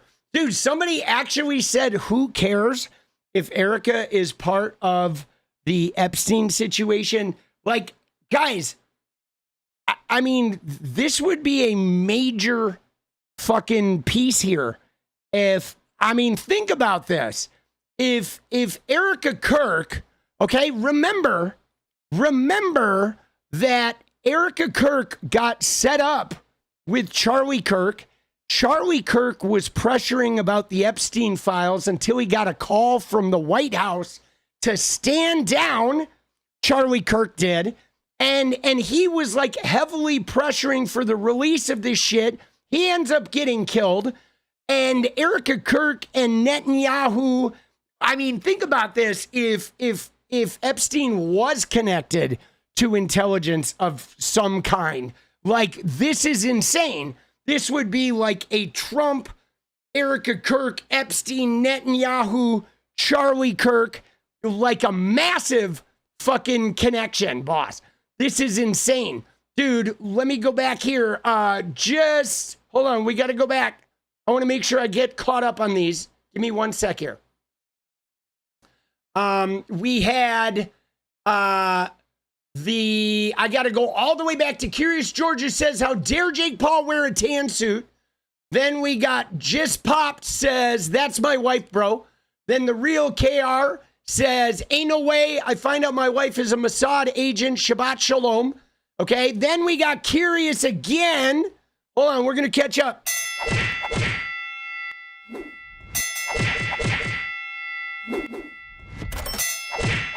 Let's go. And then you said, I don't give a fuck about Erika Kirk or Candace, but love you, Tommy. I just wish World War III was on your mind a bit more than this drivel. Yeah, I mean, dude, I think this is more important than World War III, boss.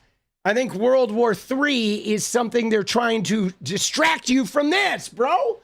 Like, snap out of it, boss. That World War III is nonsense. That is bullshit designed to take your mind off of this, bro. This This is why they're even fucking doing this shit. Oh shit. I'm telling you guys, that sounds like her voice though. You're going to have to talk to him about it. I mean, I don't really work for him like that. I just bring girls to him and they work for him. Dude. Oh shit.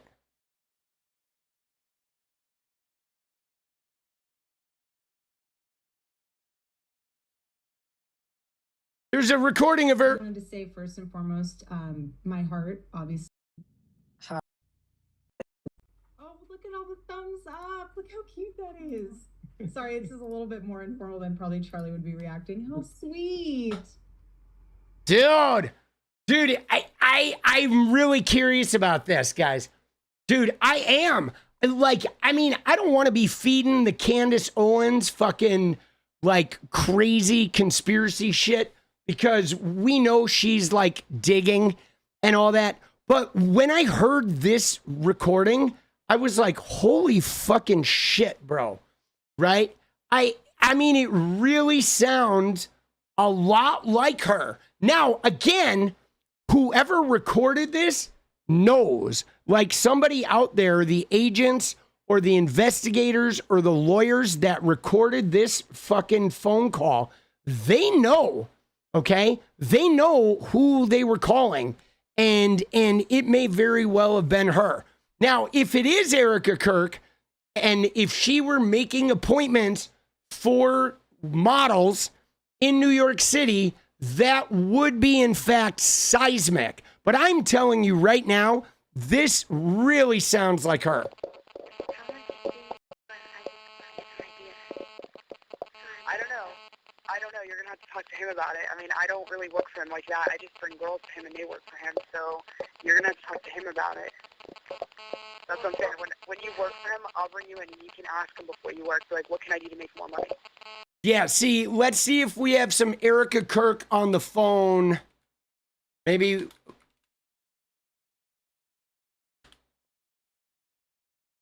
Dude, it absolutely could be her. Or stop. Shot. Was at my mom's doctor's appointment. I have my phone and I see the video come in of him flinging out the hats. Right? I mean, let's see if we can find her. Rabbit hole, whatever. But when you go after my family, my Turning Point USA family, my Charlie Kirk Show family, when you go after the people that I love. So you're going to have to talk to him about it. That's what I'm saying. When you work for him, I'll bring you in and you can ask him before you work. So, like, what can I do to make more money? Yeah, well, like, we're trying to do you get paid. The more you do, the more you get paid. The more you do, the more you get paid, right? They're not robots. They are human. We have more death threats on our team and our side than I have ever seen. I have kidnapping threats. Wait, more side than I have ever seen. We have more death threats. More? We have more death threats? The more you do, the more you get paid. The more you, I mean, listen to the word more, guys. The more you do, the more you get paid. Okay, so I mean, I don't know. Talk to him about it. The more you do, the more you get paid. More death threats on our team are human. We have more death threats. Dude, I honestly think it's her, guys. I honestly think that's her. And if that's the case, that is fucking seismic, bro. That is seismic. Now, again, this has not been confirmed by a media agency yet, okay? I did tweet about this earlier today. I am curious. Here's what I think is weird, guys. What I think is weird is the fact that this literally just surfaced like right after Candace was talking about this, right after Candace was like making this connection. And for the last 2 days, guys, like people have been trying to debunk this. They've been saying, oh, Candace is outlandish. Candace is way over the top. Candace is making up these fake connections. Candace is you know, is like way out of her mind. And dude, Candy O, let's be real. A lot of times she's full of shit, guys. Okay? A lot of times she is absolutely full of shit. I'm not going to deny that. I know that she is way conspiracy laden. But when I heard this voice, I was like, wow, dude. Because I've made a lot of videos about Erika Kirk. I have listened to hours and hours of her, okay? Because the situation around Charlie Kirk and her taking over TPUSA and them wanting to get into high schools and this Project 2025 weirdness, I have been way in on this shit because I really consider her to be like a very deceitful and devious part of this like overall evangelical takeover of America. And so like hearing this voice, I was like, wow, dude, it just sort of hit me. And you know, again, we have not confirmed it yet, but let's see if we have more. A lot of people don't, and I think that we need to do a better job of educating our citizens about our court systems. A lot of people don't know how an actual trial plays out. I don't know. Talk to him about it. Want me to bring my sister for you so like you could get paid more or something, or how much Well, a girl? yeah, would- well, that's what I'm saying. I'm working tomorrow, and me and him are going to put a schedule together for you and your sister. So I'll call you tomorrow when I leave Jeffrey with the schedule. All right, well, okay. But dude, if she is involved with Jeffrey Epstein, like that is some fucking like crazy. You know what I'm saying? If she is actually involved with Jeffrey Epstein, that is going to like catastrophically. We do currently have 666 viewers, right? Dude, the girl that was in the setup is like, does sound pretty young. But yeah, this is wild shit, guys. Okay? This is just wild shit.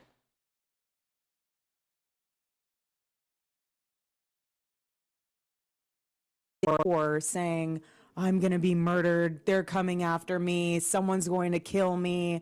He didn't say that. And I have his cell phone. But he.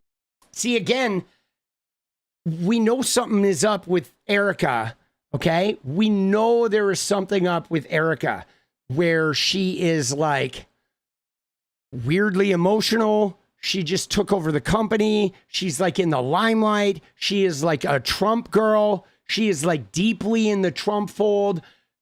Like a lot of shit is not adding up. TPUSA's been funneling money to like fake electors, and they're involved in like, you know, the insurrection.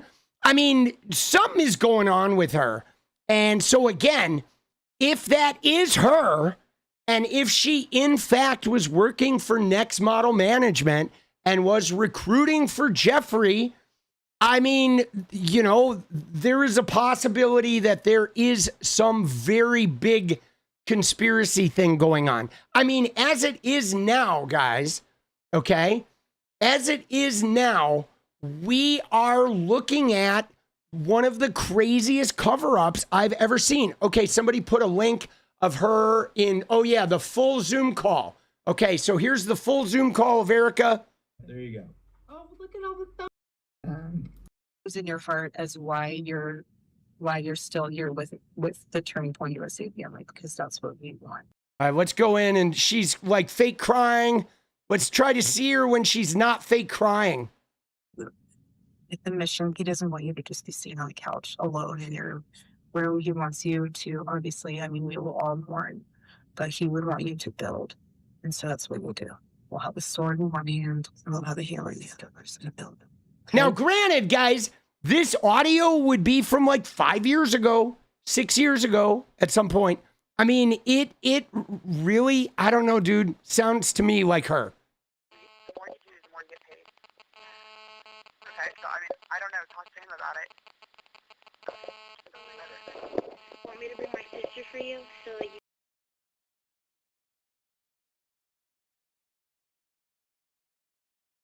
Dude, I think it's her. Now, we're waiting for some media to confirm this. Let's see. Let's see if we have some old Erika Kirk clips. Oh, here we go. You ready? And sometimes with my cats if they can play. In college, I played for the NCAA Division II Regis University women's basketball. All right, that one, we need something without the music. Oh, here we Guard lover, mostly because it has that beachy, bronzy feel to it, and I am pale, but I get tan during the summertime. You don't look pale today. Not today because of this incredible product, but not only that, I love the fact that I can use it as not only a bronzing product, but before you work, so like, what can I do to make more money?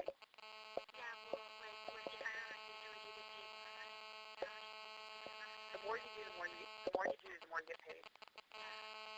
Okay, so I mean, I don't know. Talk to him about it. Want me to bring my sister for you so like you could get paid more or something, or how much Well, a girl? yeah, well, that's what I'm saying. I'm working tomorrow, and me and him are gonna put a schedule together for you and your. Dude, I think that absolutely, yeah, dude, she has the beauty pageant hair. I think it sounds like her, boss. Oh, shit, dude. 2016. No, I'm not watching 𝗙cie𝗶𝗍𝗄. Fuck you, boss. All right. Dude, Erika's mom. Jesus Christ, dude.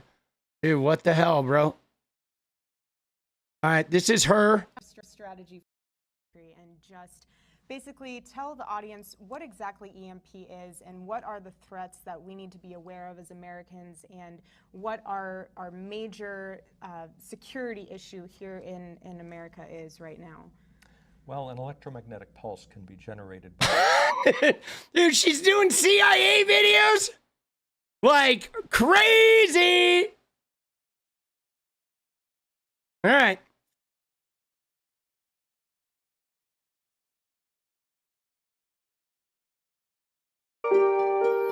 Jesus. Dude, what the fuck, bro? Dude, she is a weird one. All right. So, I mean, we'll see. We shall see if we get more information about that. But I'm telling you, man, when I heard that, dude, my alarm bells were going off. I felt like the way she hits the like more, she has a very distinctive, almost Midwestern, I don't know, there's like a regional way, okay, that she says more, and the nasal tone, there's definitely a nasal tone to it that a lot of things were reminiscent. When I heard that, I was like, whoa, dude, the minute I heard it, because guys, so somebody sent me a link to this file number, and let me just tell you how this played out for me. Somebody sent me a link to the file number, but with no context. It was just something about Erika Kirk and Zorro Ranch and a file number. And so what I did was I looked up the file number, I downloaded it from the DOJ website, and then I played it, listening to it, wondering, like, is somebody going to be talking about Zorro Ranch? And the minute I heard her voice, I was like, holy fucking shit, I just got goosebumps right there. The minute I heard that voice, I was like, oh my God, dude, I sit in headphones listening to Erika Kirk's voice for like hours every day. I made a video about her today, about her, right? I made a video about her today with the convicted and the mailman, the young white mailman. And I'm like, dude, I heard that voice and I was like, holy fucking shit. And I got on the internet, and that's when I discovered that Candace Owens had been looking into this. So I didn't even know that Candace was looking into this. So the fact that Candace had made the Faith Kate's Next Model Management Erika Kirk connection, and then I'm hearing what I believe is absolutely Erika Kirk's voice on that recording. And I'm like, whoa, dude. I mean, we may have some serious fucking crazy shit going on here. Because, guys, again, I am not a conspiracy theorist, okay? So I'm erring on the side of caution. Like, the one thing I'm waiting for is I'm going to try to confirm who these speakers are. I'm going to try and figure out, like, I'm not sure how to do it. Maybe other media are looking into this, but so, and no, Candace has not, I don't believe Candace has heard this recording yet. A bunch of people have tagged her in my thing. I put this out on the internet. I don't think Candace has heard this yet. Okay. There is a content creator on Twitter named Mr. Let Go, who was listening to this, and he was thinking the same thing. Like, damn, that sounds like Erika Kirk. Okay. She's been tagged. Like, a whole bunch of people have tagged her. Now, you can go in and tag her too. Here's the tweet. Everybody can go in there and tag her. But here's where it gets weird, guys. Because like I said, I am not a huge conspiracy guy. However, if Jeffrey Epstein was connected to intelligence, there is a strong possibility. We know Ghislaine Maxwell's dad was connected to intelligence. We know that Erika Kirk's mom and dad are possibly connected to intelligence. Erika Kirk has spent a lot of time with CIA people, right? Like, there could be some weird, fucking crazy, like, intelligence cover-up going on here. I mean, there has to be something to the fact that these influencers like Bongino and 𝗙cie Patel, who spent years talking about this, they finally get into the FBI, they find all this shit, and they just bury it. Like, that means something, guys. The very fact that, like, 𝗙cie Patel and Dan Bongino, they literally made their careers on these files. And they became the head of the fucking FBI, and they buried the shit. Bongino acts like this shit never even happened. Like, something is fucking going on. And Erika all of a sudden became the center of all these insurrectionists, and she's like up Trump's ass. And like, bro, I don't know. I don't know what to make of it, okay? I do not know what to make of it. And you know what I'm saying? I don't know what to make of it. And again, I think Candace Owens is a lunatic, okay? But for me, guys, independent of Candace, when I heard this fucking tape, I was like, whoa, bro, that really sounds like Erika Kirk. And now we're going to wait and see. We're going to wait and see if somebody, right? If somebody digs this shit up. You know, it sounded like Erika. So you guys can now follow up, and, you know, now it's out there, and, you know, something's going on, though, okay? Something is going on, because now we have, like, you know, this weird Club America going on. They're like, I don't know, dude. It's not sitting right with me. It's not. Something is going on, guys. All right? I don't know what it is, boss, but it ain't fucking good, dude. Okay? I'm serious. I don't know what it is, but it ain't good.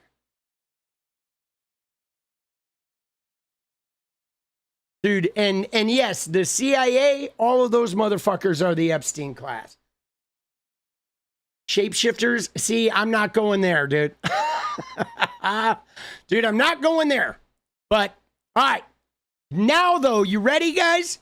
I do have to go. I'm going to go make some videos. I'm going to go make a video about this. It is time for a dance party. You guys ready for a dance party? You guys got it. You guys bought it. You guys owned it. You buy it. You break it. You buy it. Dude, something's going on. Remember, tomorrow afternoon, Fortnite.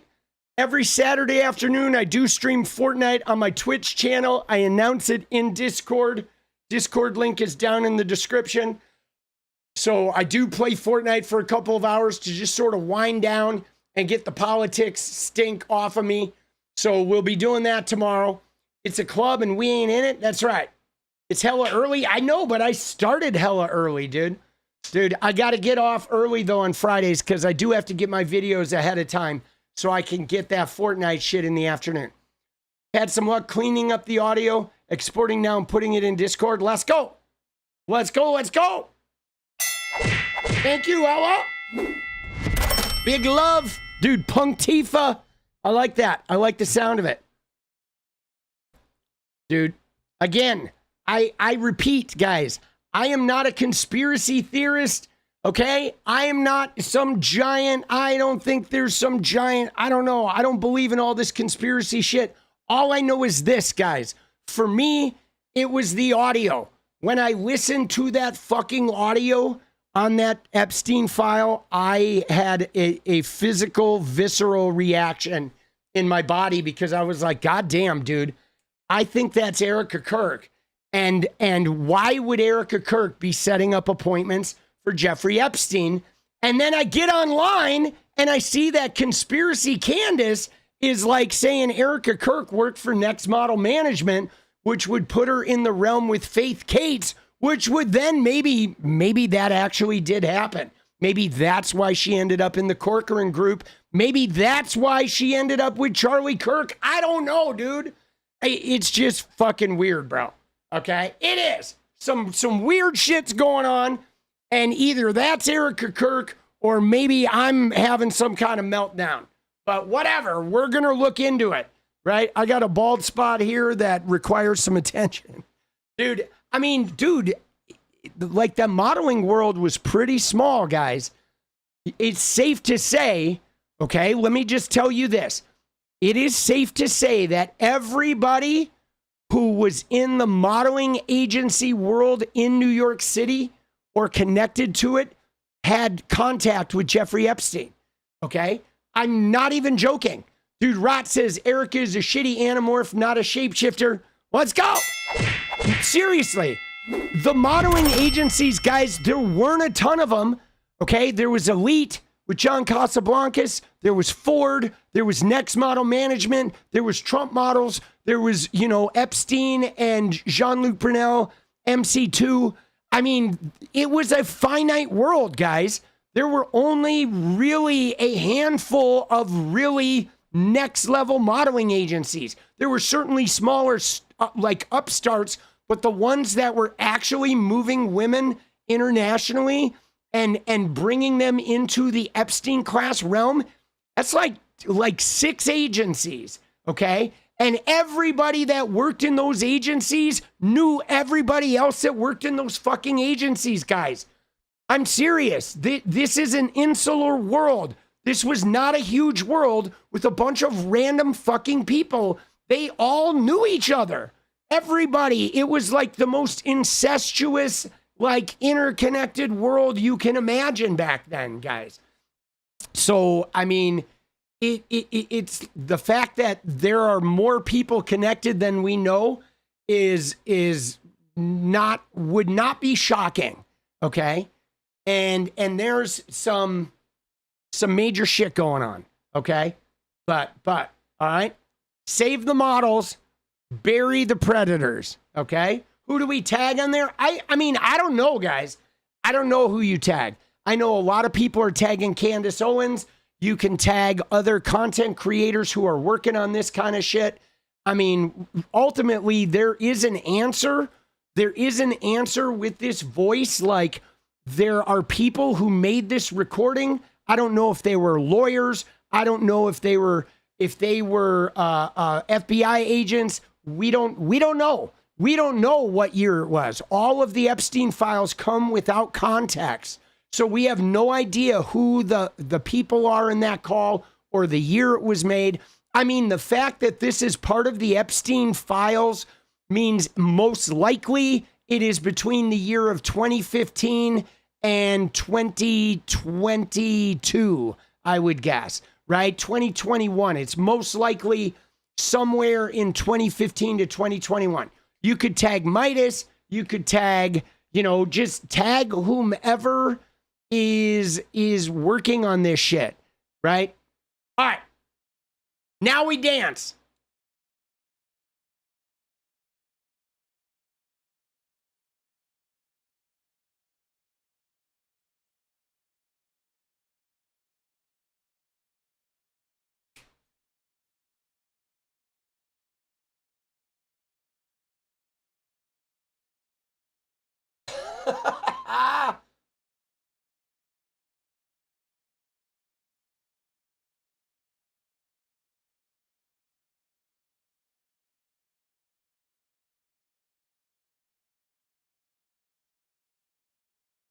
I mean, we do know by listening to it that the recording was somebody. It was a setup. Okay, it sounded like a male and female, either agent or lawyer or police officers, having that young girl call the modeling agency to set up an appointment with Jeffrey, and the woman was setting up the appointment. And so that's all we know. But we don't really know anything beyond that. God damn, I'm good looking. Kidding. Woo! All right, you ready?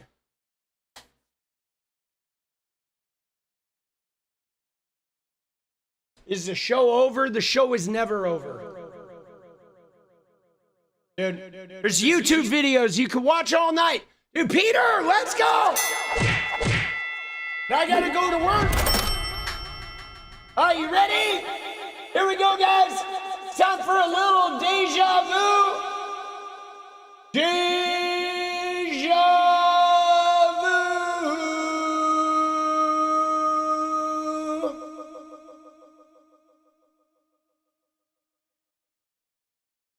Let's go. Let's go. Oh, here we go. Here we go.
Dude, that was spirited.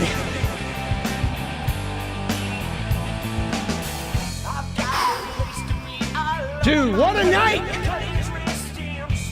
I still can't believe we watched Jake Paul interviewing Donald Trump, dude. The fuck are we doing, boss? Success! I would rather be in hell than regret. Do you need anything like I need you? 𝗙𝗪𝗧. Dude, thank you guys. Dude, yeah, no, insipid is a great word for it. I will see you guys tomorrow. Remember, Fortnite during the day. And then we'll be back tomorrow with politics. Hopefully not with the end of the world. In the meantime, take care of your heads. All right, go check out that tweet. Go listen and see for yourself. Is that Erika Kirk? I think it is, man. Shit's getting weird in here, baby. All right, guys, I love you. I will see you tomorrow. Good night.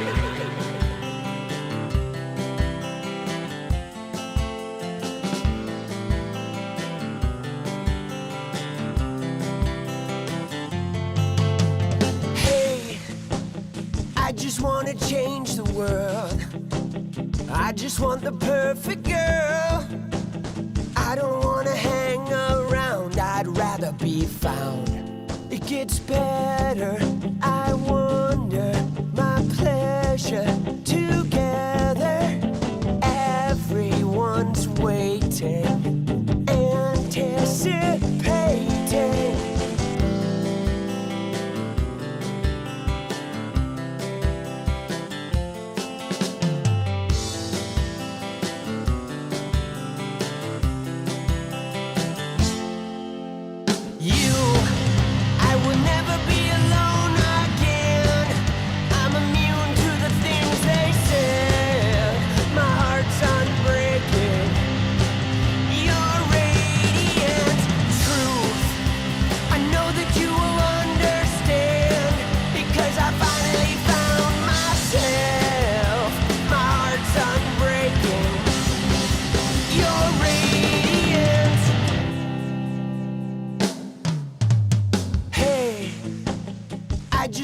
Change the world, but I'm not gonna wait my turn.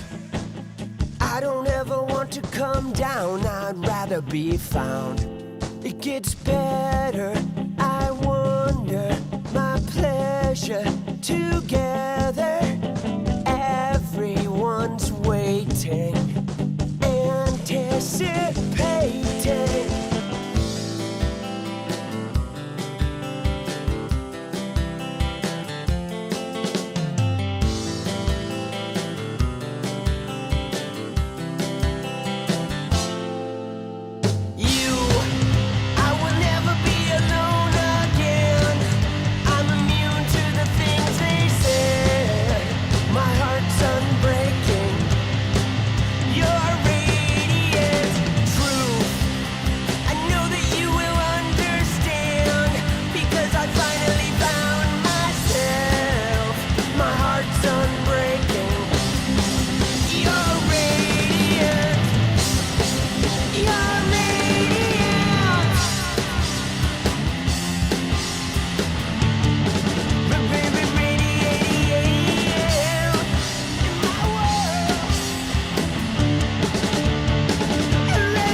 It's about you. I would never be alone.